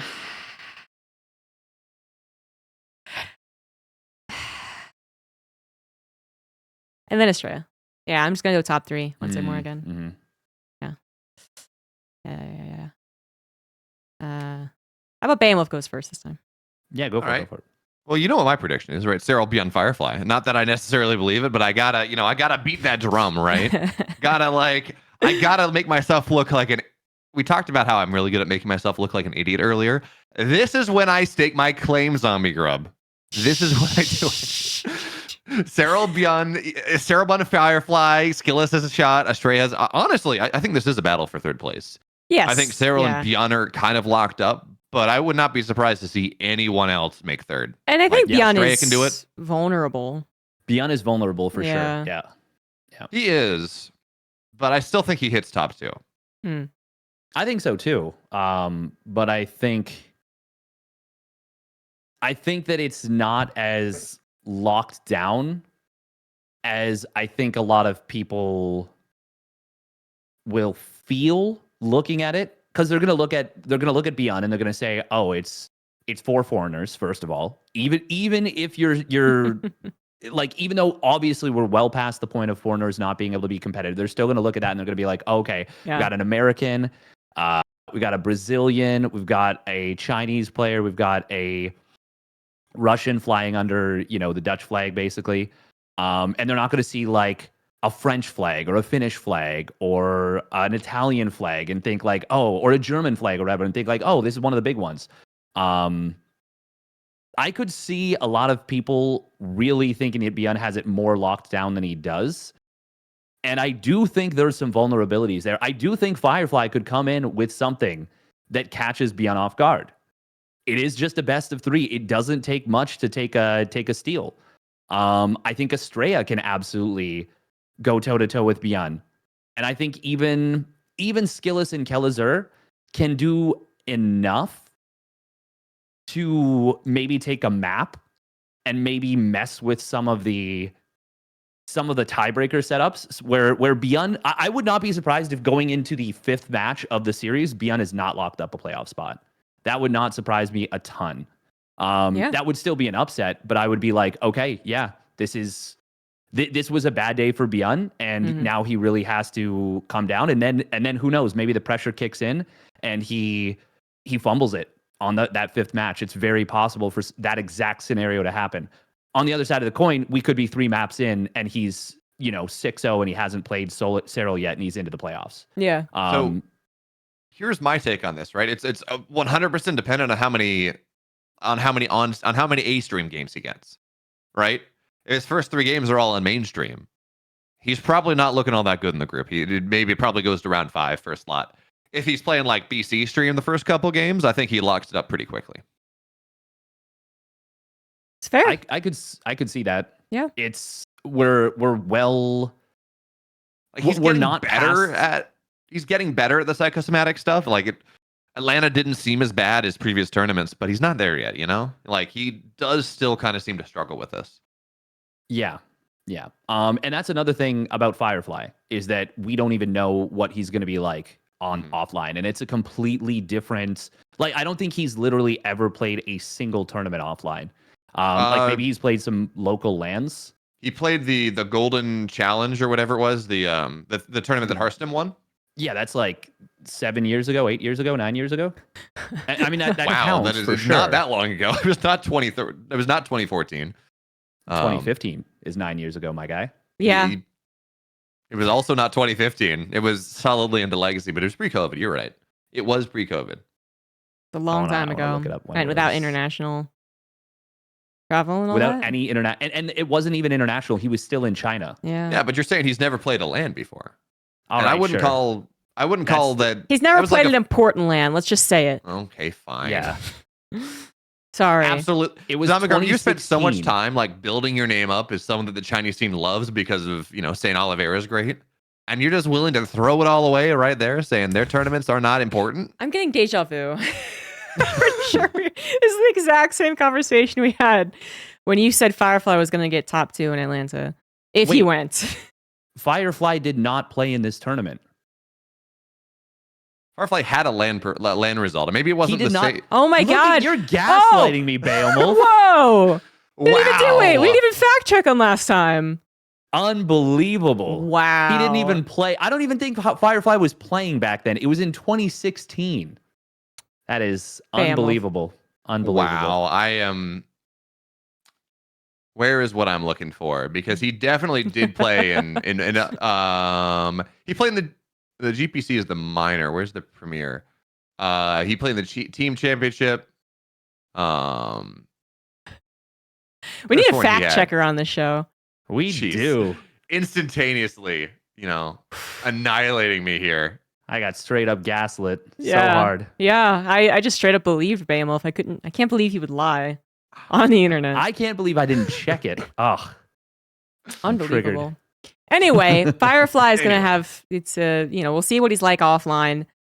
Skilless has been steadily, getting more experience offline. This time it's not, so much international. And Killers are actually, he can do surprisingly well. It really is tough to say that he's meant to defeat enough people, I guess, to get third. Because he can defeat, the other 3 players that I'm guessing don't make it through or are going to be contested to make it through, I should say. But I'm not sure he can beat Beyond and Serral. He can beat Beyond. He can't beat Serral. So looking at something, he played a tournament that had an offline portion to it, but he did not make it to the offline portion. Wow. He was eliminated before that. And if he had made it, it would have been played offline at Blizzard Esports Hall, NTR City Plaza, Putuo District. I'm sure I butchered that, in Shanghai. You're talking about the GPC 2019? 2017. Okay, because in 2019, he was in at least the group stage. I know he actually made it into the playoffs of GPC 2019, and it was offline. You know what, Steadfast? I was wrong that it wasn't the Hearthstone series. You said the tournament that Hearthstone won. Yeah, because that was actually something that was me hauling back, and someone had told me that. I think it was someone on a previous RTS saying, "Oh yeah, it was the tournament that Hearthstone won." Oh, they lied. And you know what? I apologize for secondhand lying, but Secondhand line. It's just that's what I'm going to call spreading misinformation. It wasn't my fault. It was secondhand lying. I love that. Yeah, it's a good one. All right. Anyway, now that we got that really important thing figured out, Jesus, we're gonna move on. I think we're again like it's a day factor. It's an offline competition factor, but Cyril's pretty much locked in on first. And Group D, the one that everyone talks about, is suddenly very, very interesting again, because I think without Hero performing so well in the last week and a half, like people were like, it's not as crazy as it seems. Like the top three get the top three, and that's pretty settled. But then Hero has been very good. I mean, Showtime can always be very solid, and he's gotten some good performances in Katowice previously. And one of his biggest downfalls is usually Korean Terrans, not so much like Protoss and Zerg. And PVZ seems to be a little better for Protoss. So I mean, there's a couple of things that could go well for Showtime, but it is a very tough group for Showtime and Cyan. ZombieGrub, you say that Showtime's his downfall is Korean Terrans. No, Showtime's downfall is himself. You know, like if he remembers that a base exists when he's in a winning position, if he micros in the right time, like he's got a shot at this group. But it's a matter of focus. I don't know. I truly don't know what it is. I'm glad everyone will remember that moment from his career as opposed to like his winning German tournaments and getting top 8 in Katowice. That's we don't need to be so mean to Showtime. It happens. It's one really unfortunate thing that I'm sure he's some Korean Shin fanboy is like, j'accuse! You defend your boy Showtime, you foreigner bastard. Am I being accused of being a Shin fanboy here, ZombieGrub?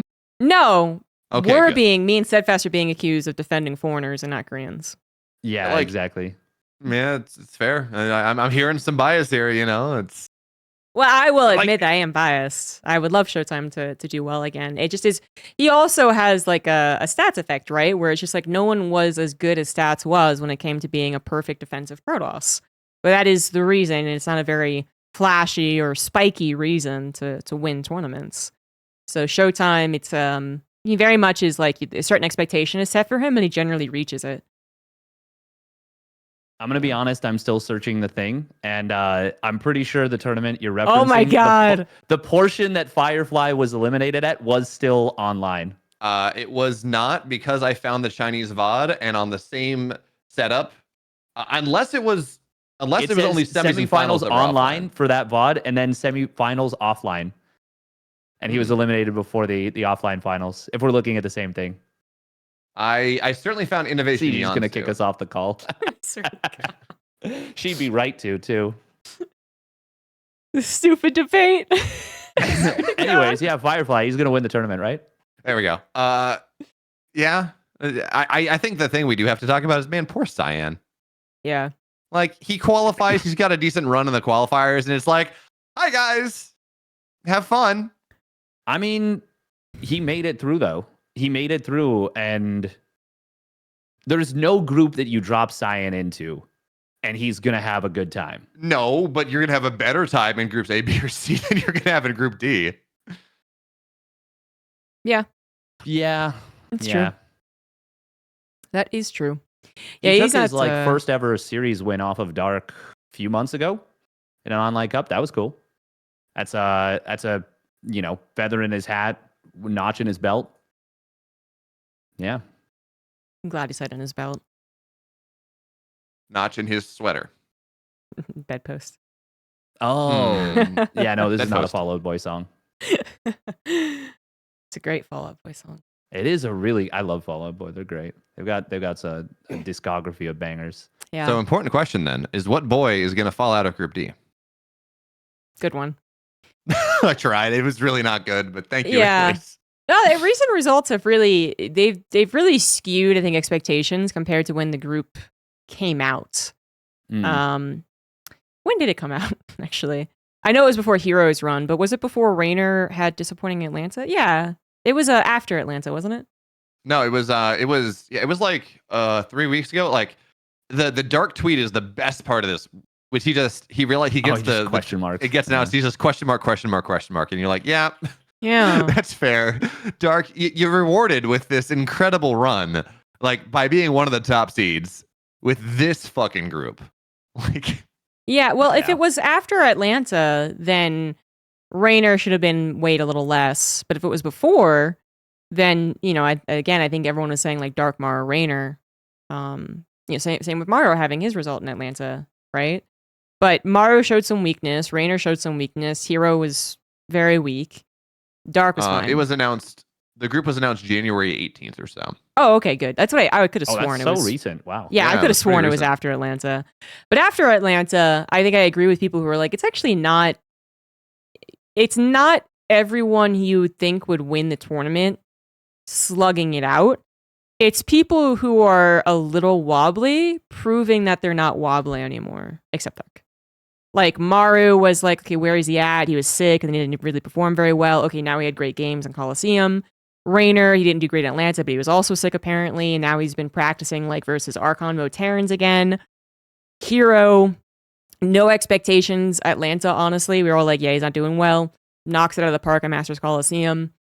I think it's actually the proof of the potential champions coming in, which is kind of a cool storyline. But I think the storyline initially was just like, oh, look at all these potential champions just having the most epic battles ever to try and win top 3.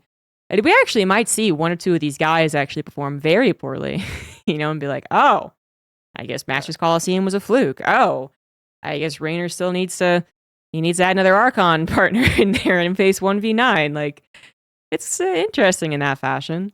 I do think Hero is the most likely to disappoint, just because that's kind of his thing, and it makes me sad. You know what's hilarious, by the way? That feels like it for me too.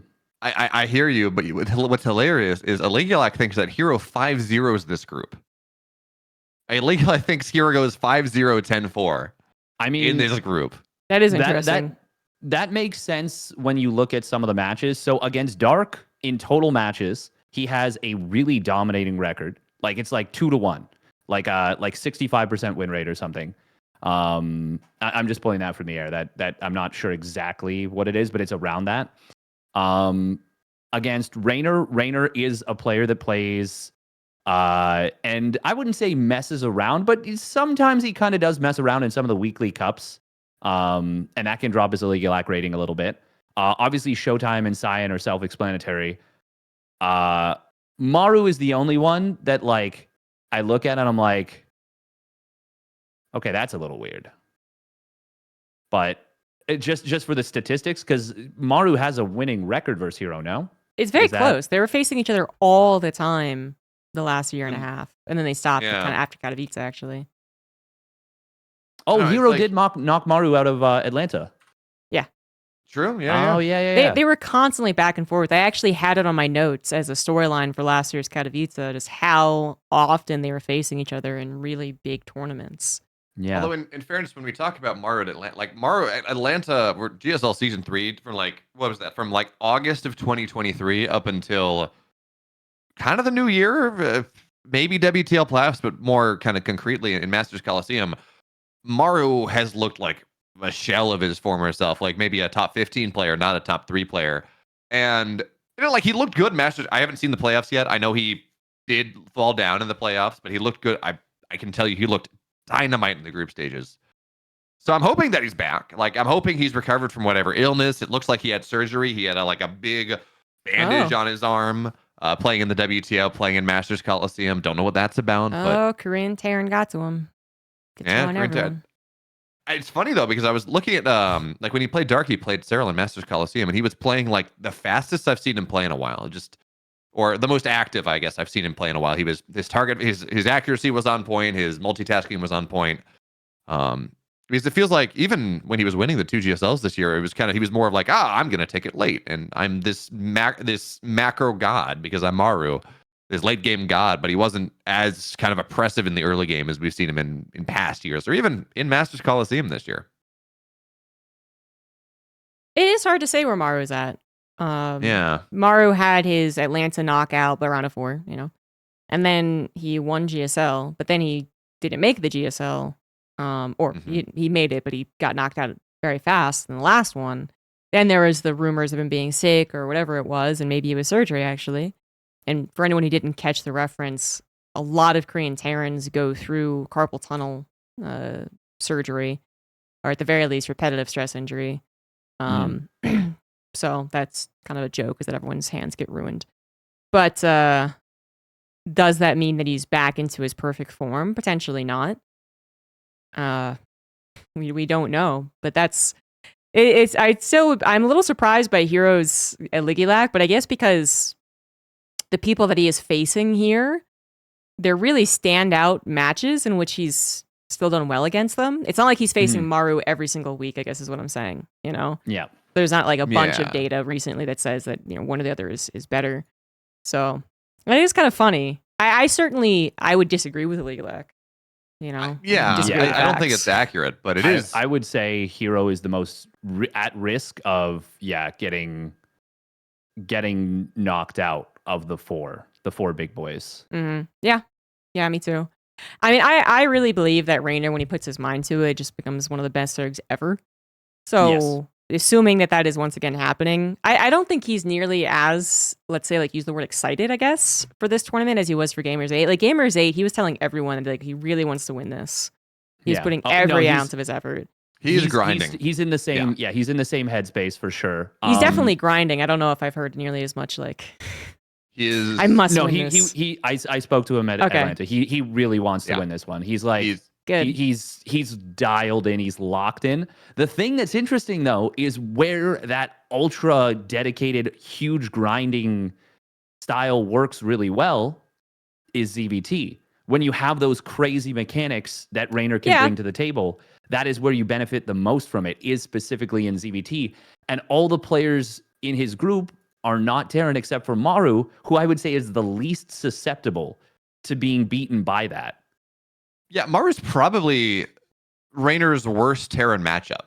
Like, Rainer, it kind of, if you look at this, Serral and Maru is a great matchup because they both are really good at that late game. Like, that's what they want to play. And yes, Clem got there. Again, that semifinals Atlanta is just incredible. But it's always been like Clem and Rainer, in my mind, match up really well because they play very similar styles. And then Maru and Serral match up really well because they play very similar styles. But you kind of cross, and it's not quite to the same level of equivalency because just kind of where they want to play. And every single time that we see I don't know if it's recent, but like it feels like every single time we see Rainer play Maru, it's like Rainer runs and he bashes his head against the wall and then he loses the series because he has no idea how to break Maru past 15 minutes or so. So, like, Rainer's very good. I think Maru in particular is like this one player that is not, that's just really kind of almost an Achilles heel for him. Almost, yeah. He has Rainer defeated him in every Katowice they've played.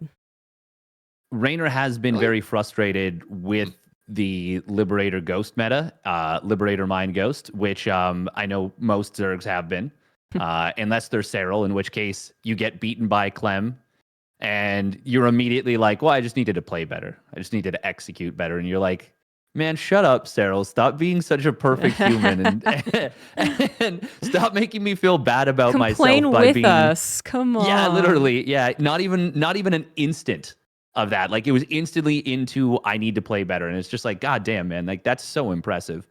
But yeah, no, I know that Rainer is a little bit frustrated with the strength of late game liberators and ghosts and mines. The Widowmine nerf, or the Baneley nerf. There we go. Baneley nerf, yeah. The Baneley double nerf. Yeah, and it's definitely not the kind of player you would want to get if you're looking to outplay someone with speed and you're looking to avoid that late game super Terran death army. Yeah. Apparently Maru was playing that style once again really, really well. Yeah. In Coliseum, which I think is also an important point because it seemed like he had kind of lacked that, and then it's back. It's back for sure. Yeah. It's definitely back. But it is interesting because that's, if I recall correctly, so Rainer and Maru have played in the previous IEM Katowices, and I know last year they didn't end up playing, I think. But the year before that was when I remember casting with Pig, and we were like, Rainer's probably screaming, "Why won't you die?" Raynor actually kind of dominated the series. Like, it was a 2-1, but he was able to crack Maru early enough. And then the Katowice before that, he also won against him. That was online COVID and really kind of sucked overall. But there's something there for Raynor in big events. We all know that, especially if he's powered up by a crowd. And I don't think Maru is. Not to say that Maru's bad when he goes offline. I know there's the whole like international tournament, you know, but it's not that he's bad. It's just that Raynor gets powered up. And so when he is playing all that he can, I think he'll demolish most people. And Maru and Hero. Maru needs to be tested a little more as far as like, is he back? And then Hero is just like, does he eat his Wheaties that morning or not? Who the hell knows? And then Dark. And if he did, he can just win the whole tournament straight up. Yes, Hero. yes, he can. Yeah. But we haven't really touched on Dark too much. I guess the expectations that he's going to get through. Yeah. I think so. Honestly, I mean, he looked so dialed in at Atlanta. He did, but then he got kind of bopped by Hero in Masters Coliseum, from what I can see. Once again, though, I feel like Hero matches up against Dark better than any. Considering how close their win rates are, Hero matches up against Dark extremely well. Yeah, that's fair. Because like Dark also 4-0'd MaxPax in that tournament, and MaxPax is a very good Protoss too. Like, it's just that Hero is so unpredictable, like truly one of the most unpredictable players to ever play the game. He was 3-0'd by Raynor as well. He lost. He got annihilated by Maru in the group stage. He narrowly beat him in the playoffs. He was dialed in at Atlanta, absolutely, but I don't think this is. Honestly, I look at these 4 players, and any single one of them can fail to make playoffs. Yeah, that's the beauty of it. It's a crazy group. It's genuinely one of the crazier groups we've had in terms of level of skill. Yeah, like, yeah. But the combined number of championships might be the highest ever. And like, maybe. Katowice loves to do this, you know? Like maybe not last year, but 2 years ago, Group D was incredibly deathy. It was Raynor, Maru, Bjorn, Clem. You know, like 2021, I think Group D was also really bad. It was like Clem, Scarlet. It was Group D was Rogue, Parting, Stats, Neeb. Rogue, Parting, Stats, Cure was a Group D. Granted, it was Group B. I think that was the group. That was Dark Cyril Innovation. Actually, no, there's no. Yeah. They tend to do Group D for whatever reason. D stands for death. I don't really understand it. Yeah, there has been a lot of that in StarCraft too. But this one is definitely, it could be everyone showing up in form and it being some of the best matches ever. Or it could be like really shocking, this guy's already out results for one of the champions. And then Showtime and Cyan are kind of, well, yeah, obviously one of them has to fall out, so one of them has to be an upset, but Showtime and Cyan, unfortunately, don't get much discussion. It's just such a tough group for them. There's no only one matchup to prepare for. There's no only one style to prepare for. There's no surprising, history between the two that actually says that Showtime's favored.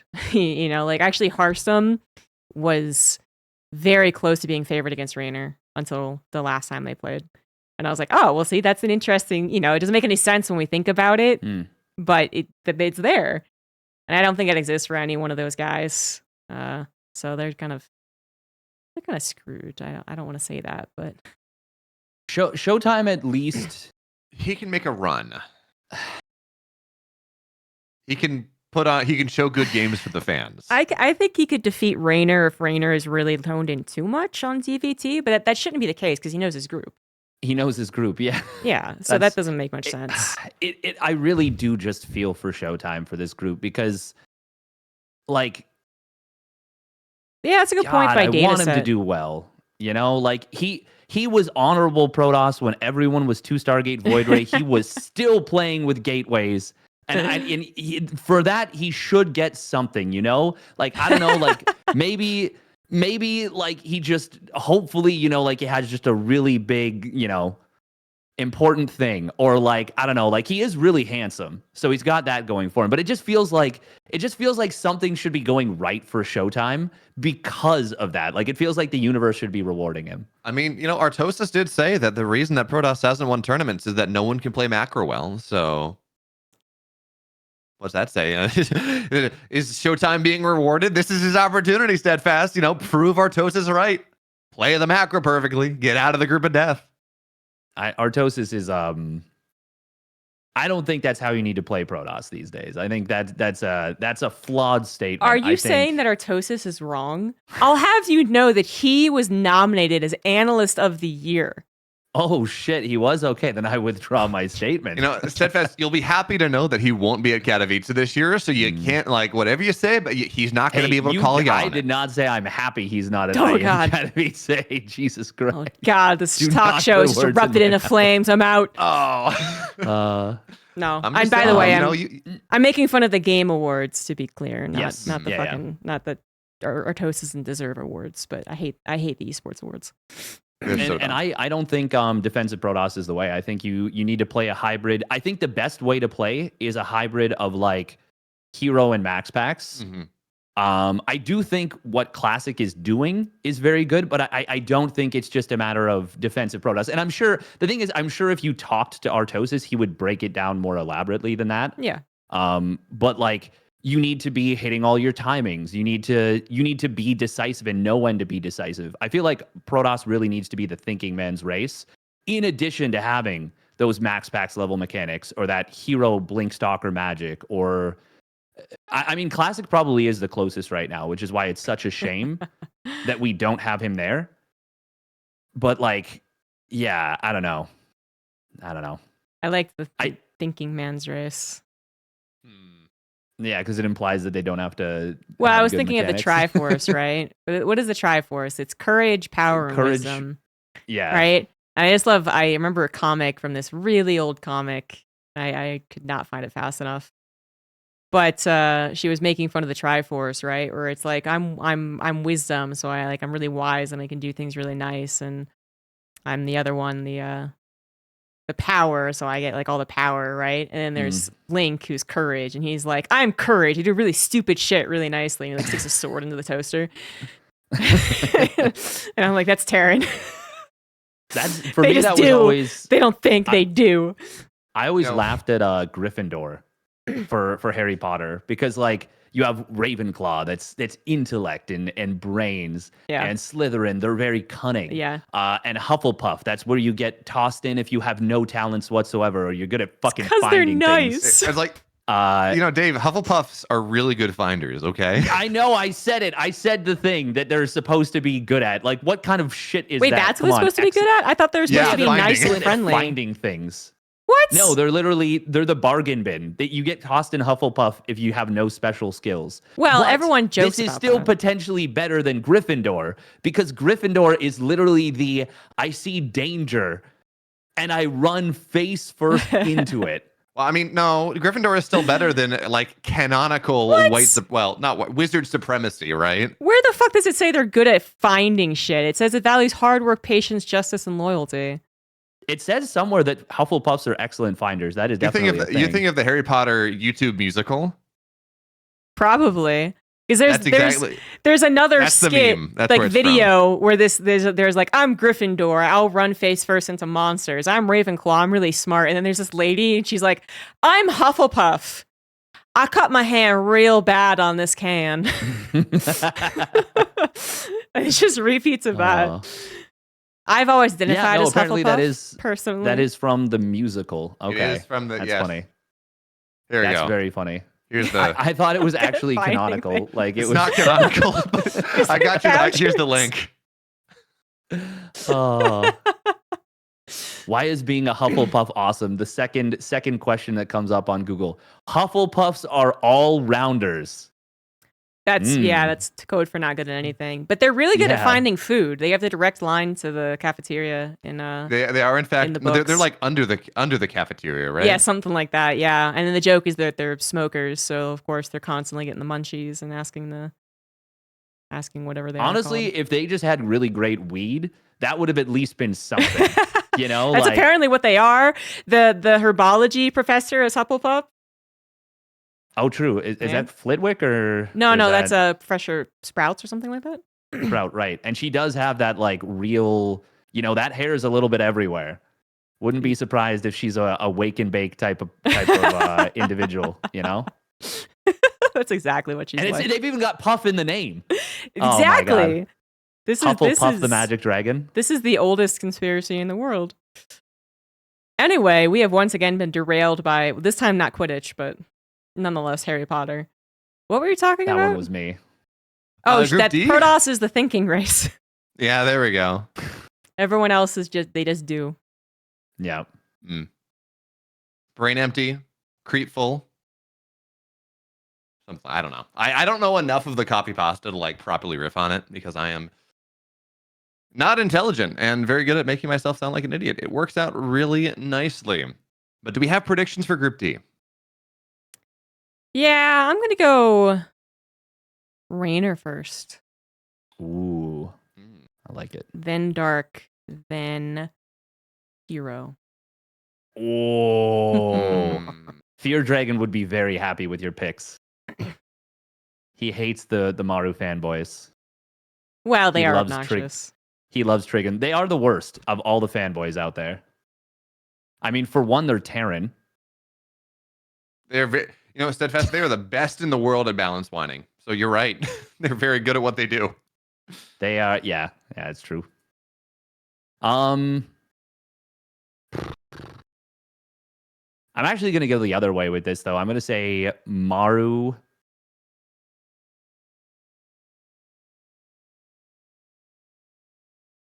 I'm gonna say Maru Dark Rainer. No, Maru Rainer Dark. Maru Rainer Dark. Yeah. It's fucking Maru fan. I have literally no idea. Like, I think Rainer's looking better and better. His group stage was a little shaky. He looked better in the playoffs. He's been doing well in EPT Cups. Like, I think he's on the right track to do really well at Katowice. So, I mean, I've seen Maru look really good. I've seen him get bopped down by Cyril. Dark's looked good. I actually have zero idea. So I think Rainer's hyperbolic. I think he's gonna probably top the group because he does that sometimes. I think Rainer Hiromaru. But that leaves Dark. I don't know. Rainer Hiromaru. Sure, let's call that one. David Kim does it again. Bold leaving out Dark, but once again, I don't think there's a wrong answer for this group because it really does have such a ridiculous pedigree for that top four. It's you know what, we've had some. I was talking about like how Group D is the group of death, like historically. I think this might be the deathiest one. I think this might be in Katowice history. I think this might be the worst one, at least in like Recent COVID history. and post-COVID years. Yeah. I really want to know how many like major and premier championships there are in that. That would actually be an excellent thing.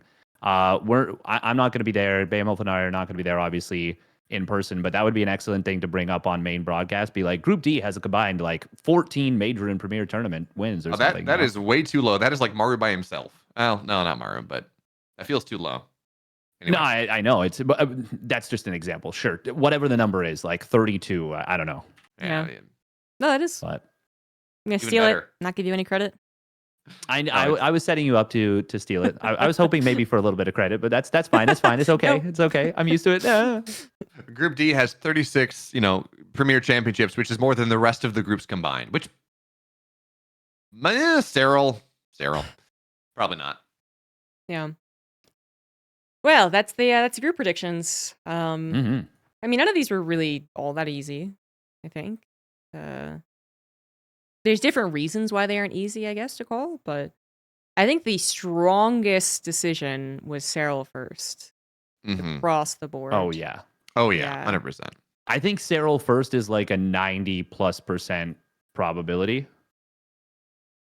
Like I maybe even higher. Maybe like 95%. Like if you were to run the numbers. Pretty freaking high. Yeah. It's pretty freaking high. Yeah. And you don't really get that at a world championship caliber event, even if this isn't the actual world championship. It is tied for the highest prize pool ever. This is effectively a world championship without actually being one. So far. So far, you say. I wonder if there's something on the horizon. I know nothing. I am something on a sandy horizon, perhaps. I am not affiliated with this man. I know nothing. absolutely nothing. But Also, we've already I just established tried that because I searching think- hero on Wikipedia with like our hero. It doesn't show up right now. Like, did they delete hero's page? I think I saw something about like his page being a little messed up. I just like, got the to it by Wikipedia clicking Discord. via the group stage. Oh, see, hero for same ID. Okay, yeah. It doesn't let you search it though. Like, it doesn't come up because with the... when you look at the link, it's the third hero that no one knows. Yeah. That's so funny, but it is like It is. Well, they hero did- join was Yeah. but the capitalization's wrong.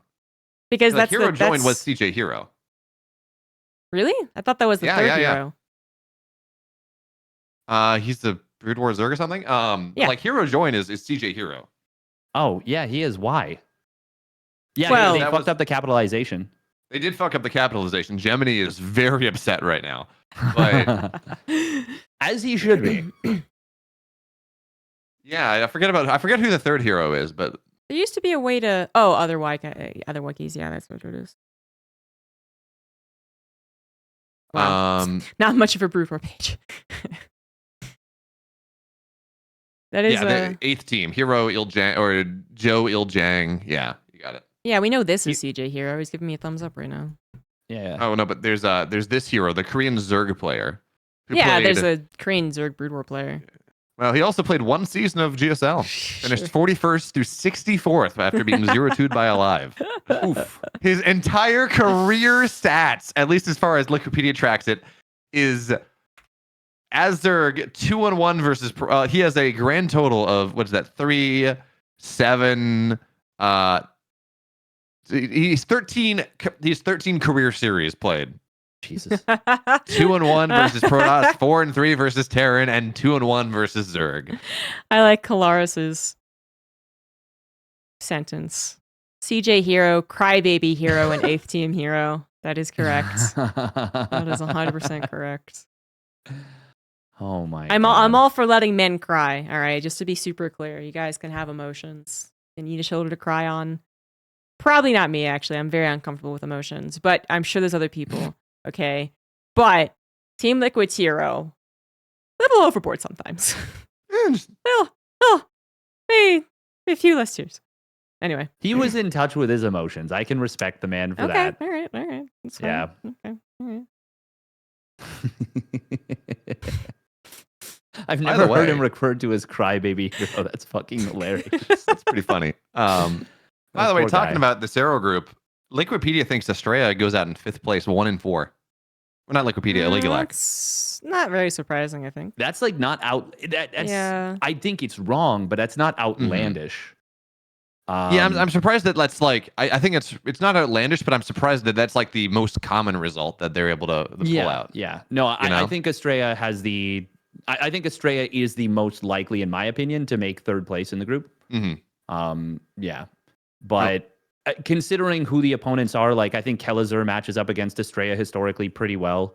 I think Skillis is a scary opponent for Estrella, and I think Firefly is a scary opponent for Estrella too. Like I could see all 3 of the bottom of the group being dangerous opponents for Estrella.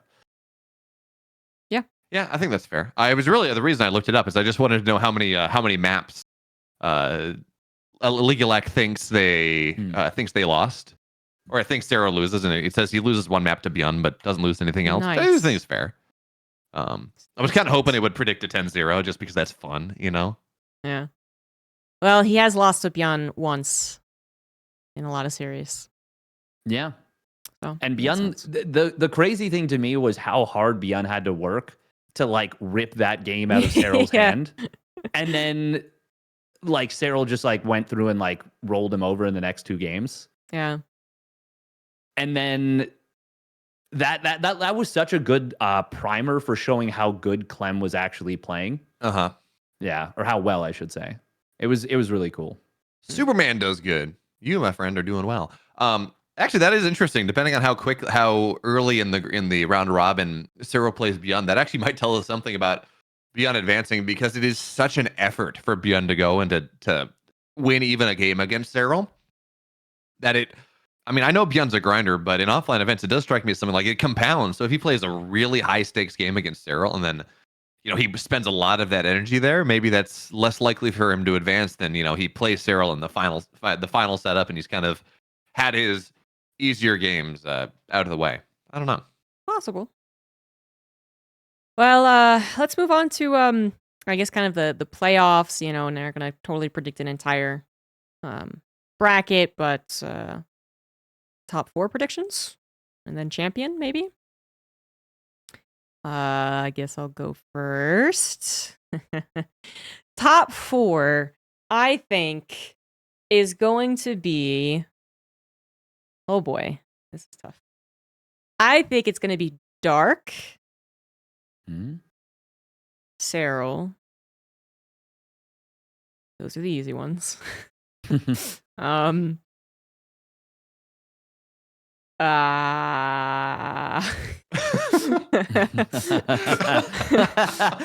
Top 4 is so hard. I don't know why you did this to us. This is really hard. Like, it's easy to predict the champion, and it's easy to predict top 8, I feel. But predicting specifically top 4 is really hard. It Can really we bend is. The question is, more importantly, can we bend our brains in such a way that there's a Protoss in top 4? See, that I can't. I was like, well, I can't believe in Hero enough. All right, I don't want to be heartbroken, so I can't put him in top 4. Am I just gonna give it all to Zerg? Because I'm dangerously close to doing that. I don't think it's actually representative of like the balance necessarily, but I'm thinking like Cyril, Dark, Raynor, Solar. No, I wasn't gonna do all 4 Zerg. I actually don't think so. Okay. I thought you were saying okay. No, but I'm already 3 out of 4 on Zerg, which I actually would not yeah. appreciate as top 4. I mean, either Cure or Clem, I guess, and then I just don't believe in the Protoss. And I guess I'm saying I don't think Maru's gonna get top 4 either. Yeah, Cure would tough. be a really bold pick for top 4 in a field this. He did so deep. well at Gamers 8. And he did well in Atlanta. He did. And like Masters Coliseum 6, he was upper bracket all the way until Cyril lower bracketed him. Like, he made the final. I mean, that was when was Masters Coliseum 6? That was post Gamers 8. So like, he's got that. I really want Kier to do really well. Like, I actually want him to win a championship. He's been so solid for so long.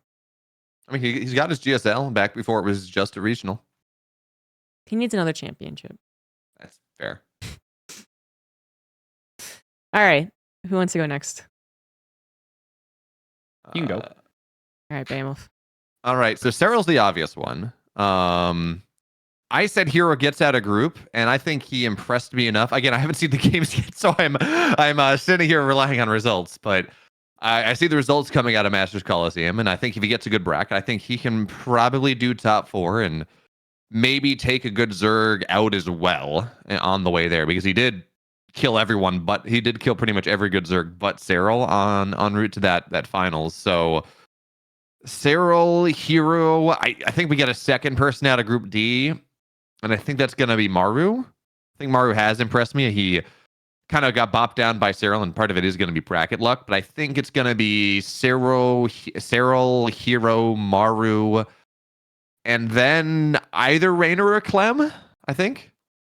So who do I like more? I think Clem gets taken out in the round of 8. So Cyril, Hero, Maru, and Raynor. I think that is everyone coming out of Group D plus Cyril is kind of how I go for that. Cyril, Hero, Maru, Raynor. Yeah.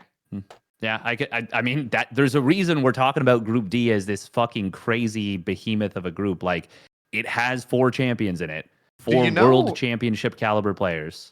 Do you know how people are seeded? Is that possible? Or is playoff seeding into the playoffs? Are they kind of, if you're in the same group, do you know if they kind of, do you remember if they spread them out enough where that would be possible? Or is there any, do you remember if they put any focus on kind of where on your group in terms of random draw into the playoffs? If you are seeded, like, obviously, if you're top in your group, you're one of the quarterfinal spots. Round of 12 would, if like Maru and Raynor make it through, they wouldn't be matched up against other in round 12. And they couldn't. I don't think Maru and Rainer, if they made it 2-3, would be able to play. I don't think you can play anyone from your group until round of 4. Okay, then I'm. Or maybe if that's can the you not case, play anyone from your group until the finals? No, I don't That's think That impossible. can't be right. Yeah, That's can't be right. Yeah, if all three go, if all three of Group D hit round of 4, that's impossible. Like that. Right. By So, okay, so definition. but it's not until round of 4. You can't play someone from your group until round of 4. I don't know how random it is. I don't remember. No. It is that for sure, because you wouldn't be able to run Okay. into someone from the same Okay. group as the round of 8. For sure. Okay. Is that okay? There's no I'm way they checking. I'm would trying to let check that anyway. happen. Yeah. I don't know if that's codified. Anyways, that changes my prediction, I guess, but just based on like relative strength, Right. that's how my prediction is gonna go. Yeah. That's the top No, one. they would definitely make it so that you wouldn't get double jeopardy that early. I say round of 8 like it's super early, but it is relatively early. Like, Yeah, it is. That does seem to be the case. And yeah, I Yeah. think if we really went through the entire bracket and considered those types of things, we'd have to change our predictions, but Mm-hmm. who cares? Who cares?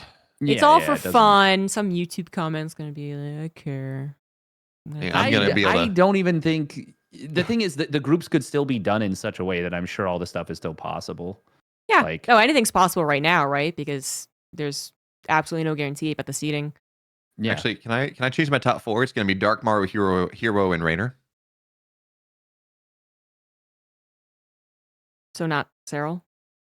Well, no, it's he's Dark- saying all 4. He's saying 4 people Literally make it out of the impossible playoffs prediction. or out of the group in a okay. 3. Yeah. No, then it's Cyril I over. see. Yeah.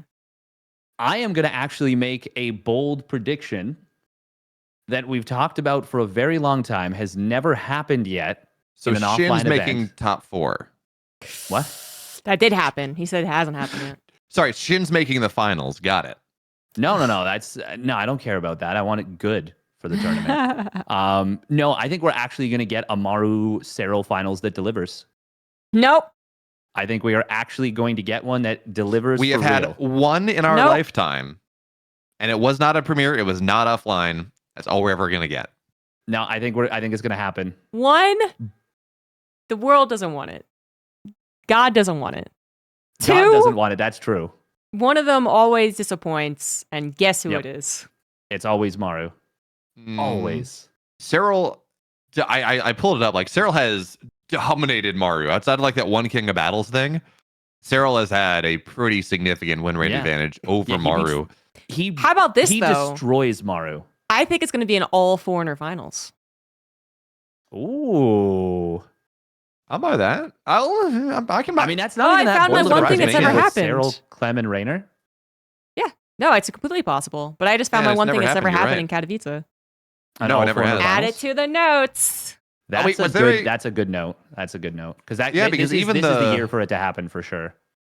If because it, even the region locked finals was Polt was Polt winning that Katowice, and because he was technically a foreigner, like he Yeah. was technically in the region, but he wasn't a foreigner. Yeah, God, that shit was so weird. that was so When stupid. like they're like, oh yeah, this player that came here for 8 days. Yeah, they're definitely an American citizen for the next Yeah. 7 of them. People don't realize how much Polt really skirted the rules, but that's a whole other thing. I like this. All foreigner finals, reasonable 2024. Meth user prediction 5 years ago. Yep. Very true. That's funny. Spicy takes are flowing. I don't think it's spicy though, is it? I mean, I think my take is pretty spicy, saying that we actually have a Maru Cyril Oh, series yours that is lives up hella to the hype. spicy. Yeah, that's that.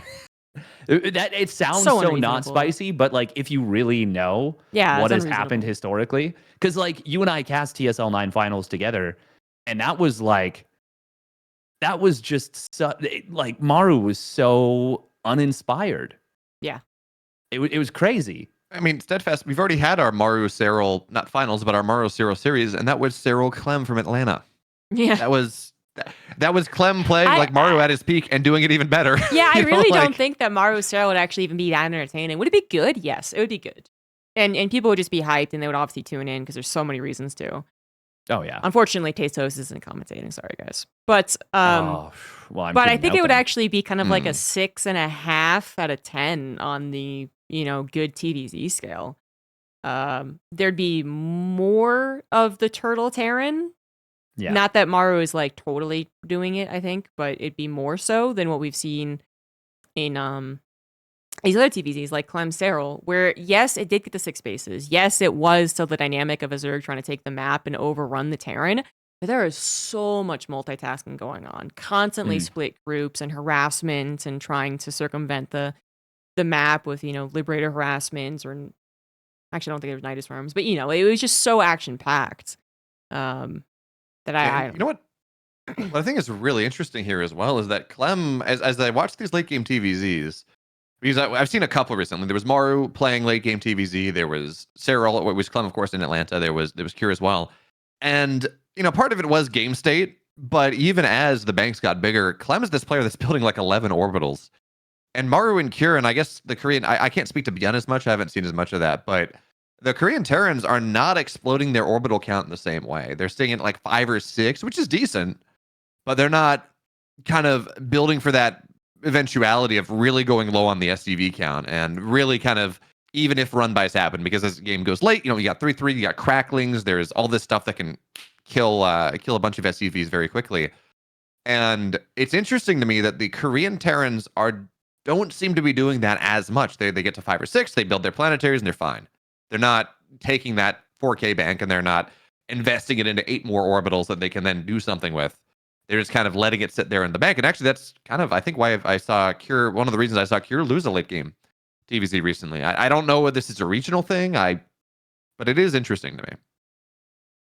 I can't speak to it. I guess I haven't seen nearly as many late game TVZs as the Koreans. Mm-hmm. That doesn't sound correct, but I don't actually know. I will say it did feel like Clem. It feels like Clem prioritizes the orbitals really He really effectively. does. I actually think that Oliveira did a really good job of that too, before his world championship run, and I don't actually think he did it much at the actual world championship run itself. But he was doing a good job of like, okay, I'm on 4 bases. I build 3-4 extra command centers like really quickly. And he was good at recognizing when to do that. But I think sometimes the Korean Terrans, despite all of their brilliance, don't necessarily do things that well, actually it's more like the game plan sometimes changes, I feel like, at offline events. Mm-hmm. Like really big events, it feels like, because I've seen them do it in weekly tournaments, etc. But Clem definitely did it in the right way versus Serral, which was cool. And it's not always a guaranteed thing, but I don't know. It's hard to say. It's a relatively small sample size because we don't often get to a situation where you're like, okay, like we go turbo command centers like really early on. Like it oftentimes doesn't make a ton of sense to do so because you might be really close to dying for a while. And I feel like a lot of players, because they're going up against Dark more often and also Solar, who are both very aggressive at breaking you down, and in different ways too, it doesn't make as much sense to try and play against a player like Serral if you're not used to playing against a player. Well, if you're not used to playing against Serral specifically. Does that make any sense at all? Like, because Serral is like, he is like, I do everything perfectly. That is my goal. Whereas Dark is like, I'm going to punch you 55 times in the head and I am going to break. I'm going to break you. Like, I'm going to break you wide open. I think the factors that lead to a game that looks like Clem 10 Command Center versus a Zerg that's going toe to toe, I think are actually quite limited. Like, we actually don't get that across the board in all of the regions in a lot of tournaments. Because I was even trying to think of Katowice TVZ, and I was like, did we actually have like really epic back and forth TVZs? I don't think so. Oliveira Reina was very entertaining, but it was actually a lot of like early game build order, mind game, mid game battles. It wasn't like a lot of late game. So I think that's where I'd go with the like I can't, and that's why I feel like I can't say if that's the truth or not, because it just doesn't feel like it happens all that often Mm-hmm. That's fair. in a, And it's not always the important best setup. play Yeah. against a Yeah. player like Yeah. Dark or Solar, which is who these players are playing up. And that's kind Yeah. of what I think I stumbled my way towards eventually. Because that was a mess of meandering around my own thoughts, the quagmire that is my brain. I never finished my top 4 predictions though. Serral, Maru, Rainer, Hero. I think that was what I said. Hey, Is it really? B-Stream. We're agreeing with each other. It works out. Nice. For once. Nice. Never again. Never again. Never again. I guess that'll be predictions. I guess I get more. Maybe I'm not gonna say final question because that's ZombieGrub's discretion. But has there been any kind of? I know I talked about late game seems to be a little bit different from the Clem versus the Korean Terrans.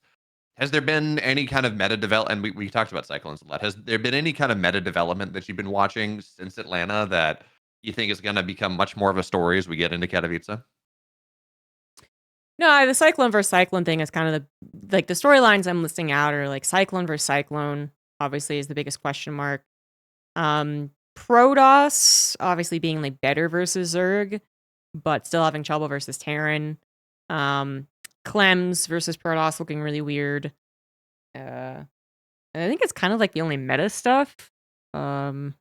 There's no like meta defining build that just got figured Yeah. out. Yeah, and I like know we're people are going talking. into things. Someone's gonna bring up that Harrison video. I'm just gonna go ahead and Oh, preempt it. it's not actually that big of a deal, guys. No. Yeah. It's okay. Someone practiced the same build for hundreds of games. That's why they got good with it. It's the same thing if you had done it with an actual 3cc build. With a timing attack, I suppose, is kind of the difference. I mean, there's definitely going to be a lot of Protoss players dying to Cyclones early. Yes. That's I mean, something Clem, that's going to happen, but that's not new. Exactly. Like, there's definitely going to be like 2 factory openers, 1 proxied. Yep. There might even be a couple of SCV pools because we have seen that from Terrans, but that particular build is not actually broken. So Yeah. I guess the one thing in PvZ, it seems like we're seeing more Blinkstalker Colossus timings than we saw like in Atlanta.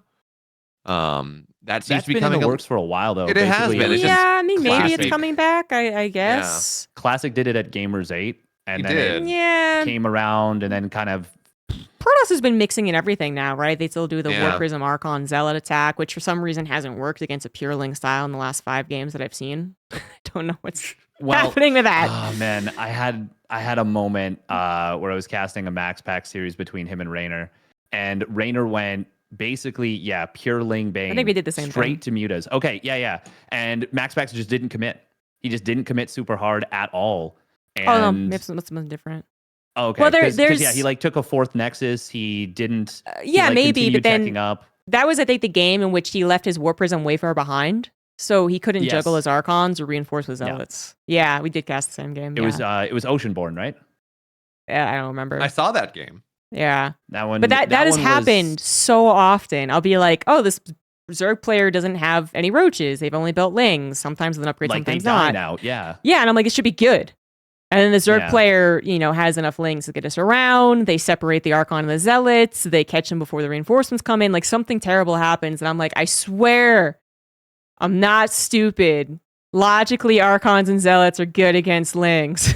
No, It's the almost ZombieGrub. always so every time I see a game like that, and then I look at Reddit and there's like 7 threads about like Protoss players deserve to win championships. I'm like, No. if they're losing this way, they don't deserve to win a championship. I'm sorry. If you're losing against Pure Ling when you made Archon Zealot, you deserve to fucking lose. You shouldn't even be in the conversation for a championship.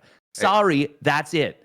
If you hard counter your opponent's tech and you can't execute well enough, you fuck it up somehow, then that's not the fault of balance. Like, No, Steadfast, here's the thing.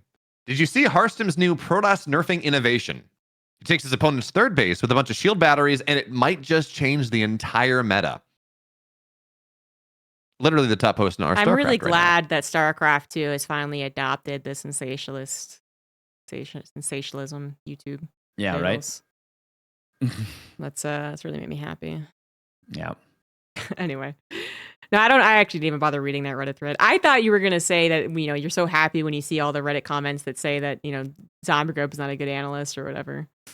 I'm happy about that too, but why would I be secondary. happy about that? I thought you were making a joke, so I thought you weren't actually happy. Okay. Yeah. No. No, it's like, I bet it's because they saw that one time. She said that Zealots and Archons are good against Lings, and then the Lings won.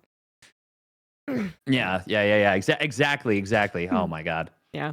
No, I'm more annoyed by when that like happens, and then like the Protoss loses, and then people are like, "Well, this is clearly a balance issue," and it's like, no, it's fucking obviously not. You idiot! It's like Max Pax gets 4-0'd, and then Hero wipes the table with everyone not named Cyril, Hero might, and you're like, exactly that.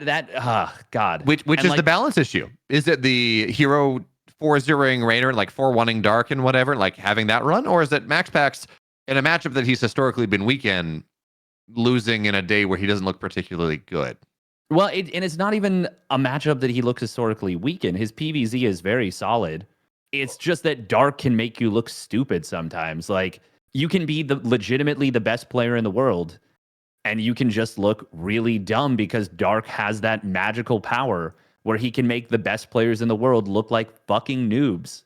Yeah, and then he can try the same thing in an open cup, and he gets annihilated. So, it depends on the day, right?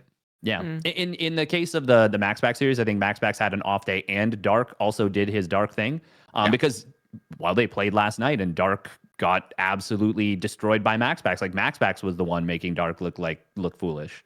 And that's also something that people forget, is that day to day, people have off and on days. Yes. Which nope.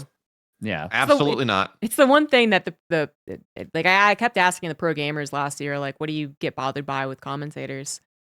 And they were all very nice and didn't want to actually give the truth, probably. But one did give something, and that was, I think you guys don't give the credit enough to like off days.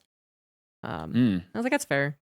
I think Roddy's really good at giving credit for off days. He's like, this is an off day. Like, we've seen, better from them. We know that they're capable of better. And I think that is something. Well, I think I can do better. I think we've always said it when there's something odd happening, and especially if let's like hand wave any type of over criticism. Because if you're, the guy's still in the game and you've just talked 20 times about how he's playing poorly, it gets old. So I think we've all done okay at being like, it's an off day for this guy. But I think maybe they're talking about results, being like, well, you can see here that Hero lost 0-3 against this guy in one weekend tournament, I don't know. Yeah. Anyway. Oh, wow. I love when you, like, whenever your stream gets to a certain number of viewership, you get the people in there that start trying to say it's match fixing. No, I don't know why. Like, this literally happened yesterday too, actually, when when Clem lost versus Max Pax in the first series they played yesterday, because he tapped out of a game. It looked like abruptly, but he was getting 4-gate and he had no defenses. So I even went over the game again, and I was like, oh, that's why. That makes sense. And some guy was like, are you sure it's not match fixing? And I was like, there is no fucking reason to ever go into that accusation. You're just completely insane. I literally went over why he tapped out of the game, and he was like, I don't know. ... Like, Clem is one of the best supported players in StarCraft. Like, he's on Team Liquid, Also, it was a weekly cup where the matches aren't predetermined, so there's no betting on it. So there's literally no reason. Like, No, I don't think the betting websites set up. Like, the betting websites use a Ligulac. They use a Ligulac, and they set up for like far in advance. You can't bet on a match that is like just being set up unless it's like a major tournament or something. Oh, interesting. Yeah. I know for like some esports, I think they have real time betting and things, but I'm sure they do for a lot of stuff, and I'm pretty sure they have real time betting for like major tournaments, but they wouldn't for a fucking weekly. Like, that's fair. Absolutely not. Yeah, match fixing can't be ignored. That's very true. We're not doing that. It's like saying that you think I abducted a child because I made a joke about street urchins, and now you're like, child abductions can't be ignored. And I'm like, that's true. I'm in this. Not I'm at in all this camp related, of innocent really. until proven guilty. Yeah, like if there was any more proof, then hey, he left a game. Okay, fine. Yeah, no, it's pretty absurd. It's pretty absurd. I think people really want the drama, though, or you know what it is? I think it's just perpetual people who want to be special. I mean, that explains a lot of people before we get to, global issues. But I don't know. I think every kid has that where they want to be special in some way. And then some people don't lose it. And the way that they feel they can be special is by guessing the ultimate unlikely thing and being right. Mm. So that's a lot of conspiracy theorists. They would love to be right and be like, I showed you. Or the people who just immediately jump to match fixing are like, well, when it comes out, I'm gonna be so validated. They're like, That and like the okay. whole, if you're like a big fan of someone, you would rather believe that, clearly there's match fixing happening or something than this player lost or this, it's like, hey, something's weird here. Not my player couldn't lose or whatever it is. It's just like, something's weird here. Something is beyond the game that's happening.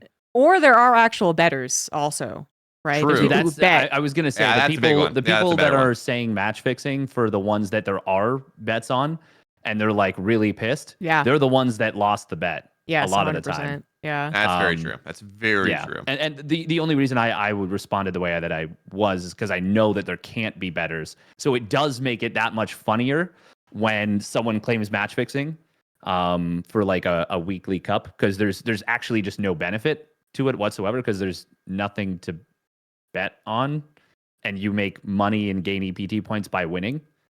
So yeah, like unless you had like a personal bet, you're like, hey, I bet I'm gonna beat this player, or like, but like, who is gonna take a head-to-head bet, like a side bet between friends, when they're like, yeah, sure, I'll accept your bet that you say you'll lose in the game you're in. No one's gonna take that. Yeah. That's yeah. But it's an absurd thing. But you're right. A certain Yes. amount of viewership comes, and it's there's always that one person who's like, well, what if? And there's multiple different reasons. Anyway, there's I certainly haven't heard anything about it. It's actually back when there was betting going on. There was a huge problem with the general, not match fixing, but there was a huge betting problem basically. Kind of before the match fixing scandal came out, there was a ton of tournaments played on a 10-minute delay. There's tons of very shady deals that were illegal in Korea, but weren't illegal outside of Korea. So it was kind of like a weird gray zone. Yeah, there is actually a lot, and it's I haven't heard anything. That doesn't mean it can't happen, to be clear, but I really don't think that we're at a point where we're all in a state of paranoia. I do think that there's probably a lot of stuff that happened in some of the smaller tournaments where you could bet on, let's say, I don't know, two random like tier 3 players in like Eastern Europe or something that don't play the game and haven't played it in a lot of years, but like you would have them with like crazy odds because one of them was super heavily favored or something.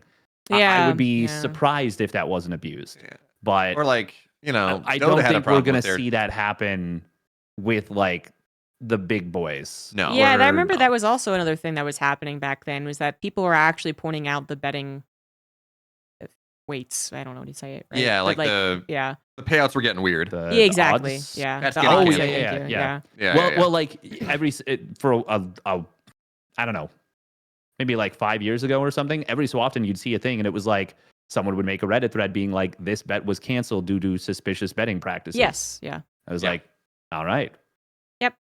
Betting's in a really weird place in general, though. I see a lot of traditional sports in America really starting to push back against all of It's these in- gambling sponsors.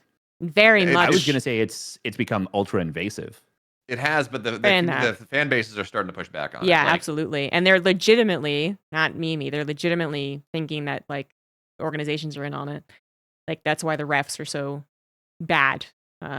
It's getting harder to be like you're totally crazy, because it really is rampant at these days. Yeah. It is. Once there's enough circumstantial evidence, like you have to start wondering, is there more to it? Yeah. Like, yeah. I mean, I'm Um, definitely seeing more chatter from not, Karens or whatever you want to stereotype people as as far as regulating advertisement for gambling. Yeah, I don't know about it's other super countries, weird. but- Like, you watch a game on ESPN and like they're gonna say, like before they like in their pregame, whatever it is, like these, like The the sponsored. lines talking Yeah, about the betting odds is definitely frowned upon by a majority of the online community, I suppose, right? For like the NBA. But I do remember actually Katz joined the regional cast. I remember that. Yep. Yeah. I was going to bring that up actually. Yeah. And he immediately brought up the betting lines, right? And we all were like, well, we can't call him out on it on air, but maybe this isn't an okay thing to do. But apparently it was fine. No one ever said anything to him. But we always thought that was a little weird. It's a very weird area, even though betting is legal in many places and it can be fine. Like, I don't judge people who bet in general. There's a lot of negativity around it and general avoidance, I suppose, as well, because esports has been hit so hard by match fixing scandals. And it's also just dangerous in general. That's not to say that every person who bets is going to get addicted, but there are definitely a lot of people that do. Yeah. And it's even if everything is done above board, it still can be a dangerous thing. And I think that's why we're seeing a lot of pushback as well, just in traditional sports. Yeah. But yeah, I don't Also- want to weigh in on it too much. Yeah. But it's definitely something that it's not unreasonable to raise as a topic of discussion, but I think we definitely have too much knee-jerk reaction of like, well, is this match fixing? Like, it's the fucking butterfly meme. Like, is this a match fixer? It's like, no. Yeah. No, he had COVID for a week and a half, and he played 70% as fast as he normally does. He was very sick. Like, or he just made a mistake. Or that, yes, yeah. during He the misread the game. 350 actions he performed this minute, he made 2 of them incorrectly. He's playing against Cyril, and Cyril is a player that you feel like is someone you could never beat. So even if you're ahead, it's hard to identify that you're ahead because Cyril has that aura of oppressiveness. That's Flash literally made people forget how to win the game. So, And I don't want to emphasize that even though we discussed this kind of at length, it was just more so coincidental because I've recently gotten more into traditional sports, basketball in particular. And I see this and I'm like, oh, I had no idea this was a rising conversation. So it was more of a side topic than actually wanting to talk a lot about betting and match fixing and stuff in esports. Yeah. So anyway, moving on, which I guess we don't really have much to move on to. So any questions from chat, we'll open it up for a few minutes, and if nothing happens, then we'll call it a day. I think kind of some of the other conversations that might have appeared is like, is there a Protoss Hope? And I think everyone agrees that it is Hero, but Hero is sometimes he arrives, sometimes he doesn't. He's Hitchcock or whatever that movie was, where he's like a bad superhero. Will Smith. Yeah. Hancock. Hancock, thank you. Yes, that's what it was. Hitchcock is from Brooklyn Nine-Nine. He's also and a director. He's got birds, that's important. But hey, anyway. look. Phoenixes are kind of birds. It's true. Protoss player has phoenixes. There's actually some really good caster call in there, Attack of the Birds or something of Phoenix. But anyway, we didn't hype up stats because I don't think he deserves. Sounds really harsh, but I don't think there's a lot of reason to hype him up. He's very much an underdog in every sense of the word. Even the way that he qualified isn't the most impressive, and his style of play is not volatile enough. So he also has kind of bad luck at IEM Katowice. It's one of the only big tournaments he hasn't won. Oh, he did, hit the finals and multiple times, and he didn't win it. Yeah. I love that we had this streak of like 5 years in a row where, Protoss was dominating up until the finals when Zerg would beat him. And then we 5 or 6 straight PVZ finals that all were like 4-1, 4-2. So many PVZs. Does any Canadian make top 12, top 8, top 4? I think it's possible top 12, but I think it would have to be Scarlet on one of her really amazing runs like Pyeongchang. But that was even... So she ended up facing really intimidating players for the last 2 or 3 matches, but Pyeongchang was actually one of the easiest tournaments for a lot of people because they truly tried to make it like an Olympic-like event where every region was represented. So you had more than a couple of 3-0s. Fear Dragon and I got flown out there to cast 12 hours of 3-0s. It was really fun.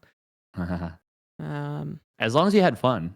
Yeah. Yeah, Hey, look, yeah. ZombieGrub, Yeah. you get to say you got to show up on an Olympic broadcast, and that's worth at least like 5 3-0s. Yeah. From 1 a.m. to 9 a.m. with hour-long breaks because the 3-0s are so fast. It's really cool. Love that. And as much as I said, I think Scarlet has a shot at getting third place in Group A. I think the zero space work that she's been doing is probably enough of a drag on her time that is. I think it's possible, but yeah, it's unlikely. Yeah, and she has been playing on the Korean server. Yeah, true. People are saying Trigger has a bigger chance. The problem for me is just because it is an offline premier event. Trigger It's still tough. doesn't. I just don't think he's consistent enough or experienced enough to have that run. Whereas Scarlet, she's definitely experienced enough to have that run. It's just a matter of her actual performance on the day. Yeah. I mean, I could be It's wrong. also worth noting that ZVT is pretty tough right now. And if you are not one of the 4 best Zergs in the world, you are probably struggling with ZVT right now. And Scarlet is not one of those 4 best Zergs in the world. Now, Gumiho, Spirit, and Hero Marine are players that are beatable for her. Especially Hero Marine. In top form. Well, I would actually say Hero Marine is not an easy opponent for Scarlet. I would say that Hero Marine's in his current form. Yeah. That's what I'm maybe. saying. Like, I'm not talking about Hero Marine when he was top 4 at Katowice. Even Yeah, then, but though, I Hero think Marine it's right now. It's everything. Scarlet's It's also not- even. Scarlet's also not IEM Pyeongchang level right now. Yeah, I'm not Like- saying she is, but she had a decent WTL. Like Sure. her team league results kind of seem to predict her individual results lagged by a little bit. So, Possible. Did she have a decent WTL? I think so. At least it was like through the regular season, it was pretty solid. 10-4 in total, but who are the wins against? Because that's really important. Like if you notch up a couple wins against players that are not outstanding, let's say, you can Yeah, inflate. that's And very fair. I don't want to undercut. Once again, I'm a huge Scarlet fan. I love Scarlet as a player. She's awesome. And I've been a fan for a long time, but I don't want to just blow smoke, Well, she went 1-1 against someone who literally doesn't exist. I'm looking at the series versus SSLT, and it was Scarlet 1-1 against an unfilled box. So there is that. It's the mystery match. She actually beat Maru, but you have to wait until a certain date to open it. Yeah, she went 0-2 versus Gerald, 1-1 versus Goblin, 2-0'd Wayne, 2-0'd Ryung, which is pretty good, but Ryung we do know historically as ZVT has been Horrible. weaker. Ryung, He's no, also it's beaten horrible. really good It's horrible. players. No, Moving on. He's had some results. Moving on. See, I think the players aren't exactly spectacular. And that's sounds like what I'm many saying. of them aren't at Katowice. So, but yeah, she's I think the most realistic one that could. And it would be really fun for the crowd for sure. Then Mike asked about the season, and the season is very weird. Keep in mind, as always, when it comes to StarCraft, there is an end tournament, which hasn't actually been announced yet, but still, that could be the last. We have no idea. So we could have our 2023-24 season be an entire year and a half. I mean, that is the case. Sorry, that is the case. And then we'd have no idea what that means for 2024, 2025. But if it was the exact same thing, then our world champion is always highlighted in a summer, which is a little weird. But it's not like we can't work around it, I guess. I mean, Yeah. if the prize pool ends up being big, I don't think people are going to complain too much about when the world championship is. They might complain about where it Yeah. is. Yes. I mean, look, TI has historically been in August, not these last couple years, but that's been it's not StarCraft World Championship, but League of Legends says their World Championship in the kind of in the fall, in the summer to fall. not It's that also a month weird. long, but yeah. Yeah, okay, fine. But like the point is like while it's weird for StarCraft for our world championship. I mean, when we had BlizzCon, that was in like what September, October, like when that was our world championships. I think it's more like just recently that we BlizzCon was have this always expectation. November. It was Was it either always November? it was like November 1st to 3rd, like a lot of Okay. the time. Hmm. And that was when it made the most sense to people, right? Mhm. It was basically the end of the year, and then it was Katowice, and I think we had kind of the same conversation. Where it's like it's a little weird that it goes into the next year, but it's not the only thing like football does that, and so I don't think we'd be too. The thing that I would be, I guess, upset about in a very like selfish way is that if the off season is again 3 months, which it's been for the last few years, then we get like our last event in the summer and then nothing until winter, and I just hate winter. That's my only grievance on this. Yeah. Otherwise, well, it's a little funny to say like the year, but we've been doing that anyway. 23, 24 year. stays the ZombieGrub, same. good news. DreamHack Atlanta is, if we go back to DreamHack Atlanta, which we've done it for 2 years in a row now. DreamHack Atlanta is October 4th through 6th, so Oh, not that bad. that still is potentially 3 months. We don't know when the global finals is. True, and it's also like, well, there would be an online regional ahead of time, like the month before that, so that would put it in like September. It's still not my favorite, but yeah, Eh. it's okay. But it's a very unimportant thing because I think at the end of the day, we're all used to saying the 2023-24 season, and that doesn't change actually. So, anywho, how long do we see StarCraft 2 being the one RTS game? It's going to be the one RTS game until we all die. But we're only taking questions about IEM Katowice related things such as regionals, qualifiers, players. I don't think. Well, do you want us to just breeze past this? Kind of, because I think Is it's going to this go a into a Stormgate Zero Space conversation. I think it's so we're waiting for StarCraft 4. Is we're just gonna quote Pig on this one. 2020, 2033, yeah. Without getting into the discussion, I think StarCraft 2 is gonna still be king. Yeah. Did we already cover top Protosses from Katowice? Kind of.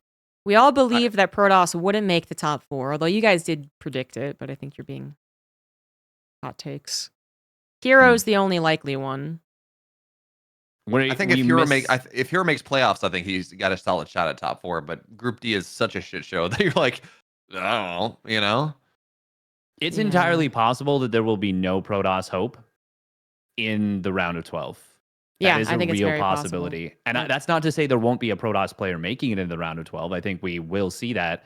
But I think we're potentially, Hero could have a really unfortunate run at IEM Katowice, gets knocked out in the round of 24 in the group stages. And then you're stuck with, well, actually, the only other player that could really make it out is Estrella.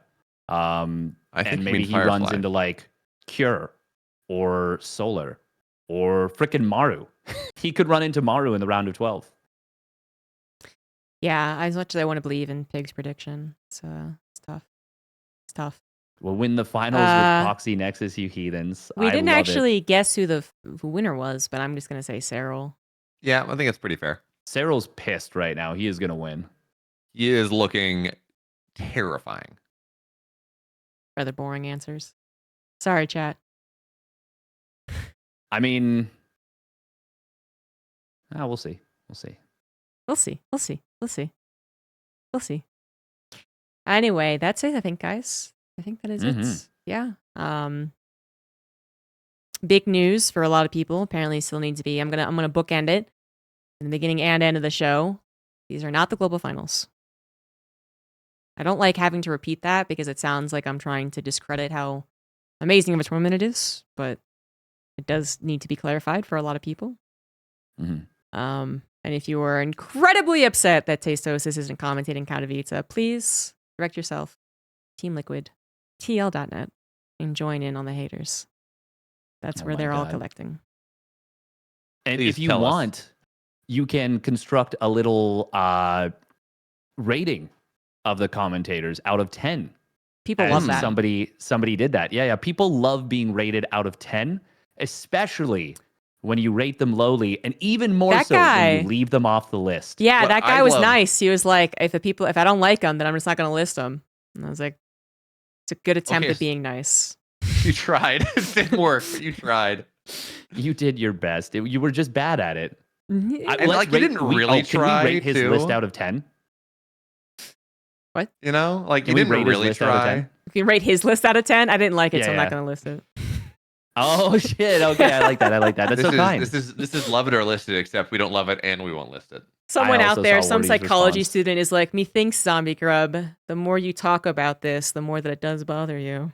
ZombieGrub, can we talk about how classless you are? That you're talking about someone that said something on the internet that was hopelessly wrong. I did have to And- apologize to one of those guys, and I did.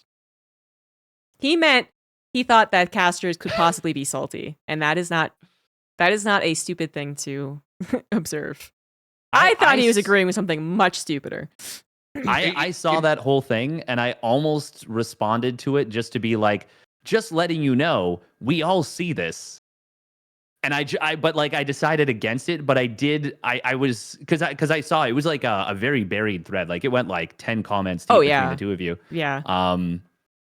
And it did look like the individual in question was saying like, yes, Oh, I 100%. believe this person who said something completely unfounded, that somehow the other commentators are keeping Tastosis. Somehow we have the power, or not we, because I wasn't one of the 6 that was brought on, but the 6 commentators who were brought on had the power to deny Tastosis from being brought on. Think about what you fucking say. Like, can you, like, we're like, hey, who do you think we should hire? Me. You think that they're just gonna say like yeah, That- okay, sure. That guy deserves all of the mockery in the world because he really Yeah. believed that. He actually believed it. The other guy just was misunderstanding. To be one of the casters that the caster cabal has decided does not deserve to cast StarCraft at Katowice. That same guy was like, well, the Zerg Cabal exists. And I'm like, but you know that was all pro players and it's wrong. And it actually isn't a thing. And he's like, well, I think it is a thing. And also, if the pro players can have a cabal, so can the casters. And I'm like, your logic is very sound. Okay, great. I'm going to go ahead and stalk your profile and find out that you are a red pillar. And I'm going to go ahead and stop talking to you. Excuse you, purple pillar. Because It's apparently same that's different. thing. I don't know. It is the same thing. Wait, That is what I is that a learned. thing That is now? the takeaway. Yeah, it's called the purple pill now. We're gonna gather the caster cabal. We're gonna form a like Megatron, and we're gonna take down the purple pill thread. Let's go. And The while we're at it, true take down power. the Terran Dominion, the Zerg Cabal at the same time. Yep. We're gonna return Protoss to their days of glory when they were 2 base all inning everyone and winning every tournament, and Yeah. we hated You know, it. if a caster cabal really had influence, I think we would give Protoss more buffs because we're tired of not casting Protoss. Poor Roddy hasn't been able to cast a finals. I'm not even Happily. tired of not Yeah. casting Protoss because we get like so much of it in like every early round and every EPT cup or every EPT cup. I'm just tired of people complaining about it. It's like, yeah, give them a couple victories and even it out, you know? We need another Protoss dominated meta. People Oh, loved yeah. that back in 2013. Immortal Century, let's go. I love that. I've lost so many games to that over Yeah. the course of. But yeah, Yeah. I did have to apologize. I made a little picture of me being a bully. Someone suggested that I take that same still of me giving Oliveira 100, putting my face on it, and putting bully next to the 100. Bully No, 100. no, no. The trick is actually I thought that was that really one love that. funny. picture off of Atlanta when you're just very that there we go. That's the one That's that what I it used, was. yeah. Okay. Exactly. Anyway, no, but seriously, it should be a fun time, guys. I think there's still a lot of storylines to look out for, and there's gonna be 3 streams, so there's tons of StarCraft for 4 days, Mm. and It's really soon. It is It's really in soon. A 9 week days. away. God, Starts it's a on week February away. 8th on twitch.tv/ESL_SE2, and then add B, and then add C for the other streams. When are you flying out? Monday. Almost everyone should be flying out Monday because I think players do media the day that we do rehearsal. Nice. Well, not the So- Europeans. The Europeans have to fly out. Sorry. Yeah. The Europeans. It's what is it? 6 hours or 7? 6 hours, right? From me? Oh no, it's 8 hours for you. No, it's way more. Yeah, No, she's it flying used to from- be 8 hours from the East Coast, and then now it's 10. Oh, it's 8 hours from the East Coast. Yeah, it was it's, like 7 or 8. Really? For Poland? Yeah, because Yeah. you can't fly direct. You got to Yeah. fly into. Oh no, sorry, not the length of the flight. I'm talking about the sorry, I should have Oh, made the that time clear. difference? The time difference. It's 8 hours for you, Oh. right? Oh, okay. It's 9, I think, 9? Okay. from where I am. Yeah. Damn. That's rough. Yeah. Then getting back is fun. I think my trip back from Katowice last year was longer than Pig's. Granted, some really bad luck in there, but That's funny. it was so bad. There's so many flights getting canceled. Yeah, Pig is Oh. going to have to leave the day before. Pig, do Everyone you have else. is it it's not a direct flight, right? Like it's got to be No. what, 2 flights? I 3 think they flights? usually stop in like Dubai or something, and European airport as well. Oh, here's the question, right?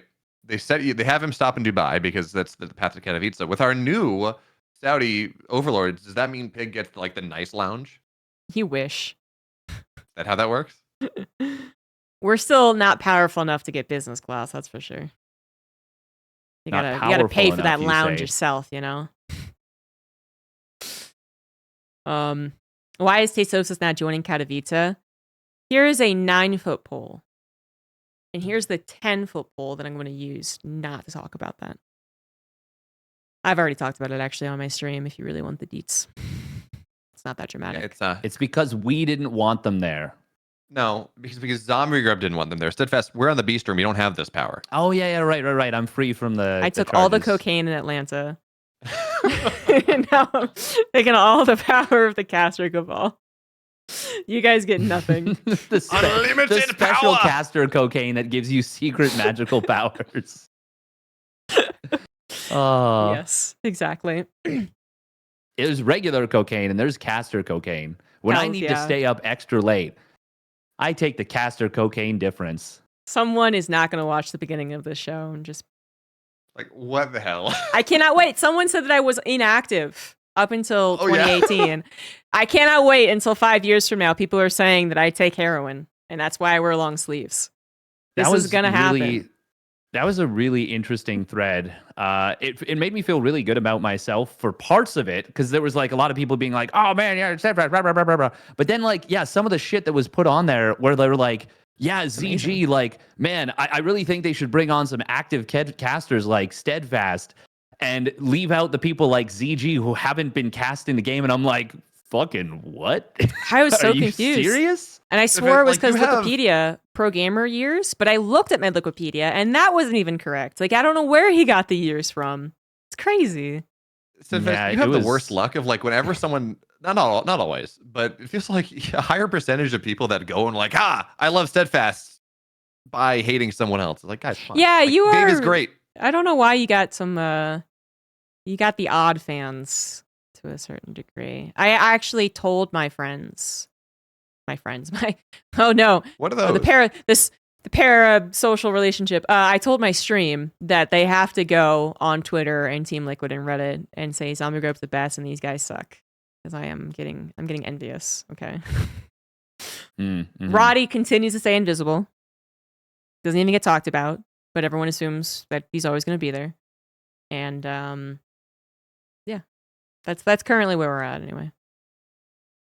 I actually swore I wouldn't go over this again. I'm not bothered by it. But that's how we're going to end the stream. We are going to Katowice, me, Pig, Wardy, Loco, Demu, Roddy. Did I get everyone? And I was Demu, hoping you would Roddy. forget Roddy after you said he was 40. Wardy. That would have been really funny. And then Loco, Seltzer is you. stage host and Yeah. Kalaris is desk host. Yes, exactly. Fortunately, Smix couldn't take all the days off. Makes me sad. Not that Seltzer isn't cool, but Smix is Smix.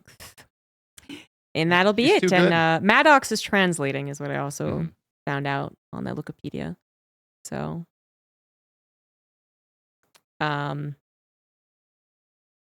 that's it. Yep, no more questions. Yeah. All right, guys. There we go. I gave the chat an extra 10 seconds. Thank you all for watching. Do watch the main B and C stream of Katowice next Thursday. And I will see you guys on this stream for more streams up until Monday. Bye, guys. Bye-bye. Bye.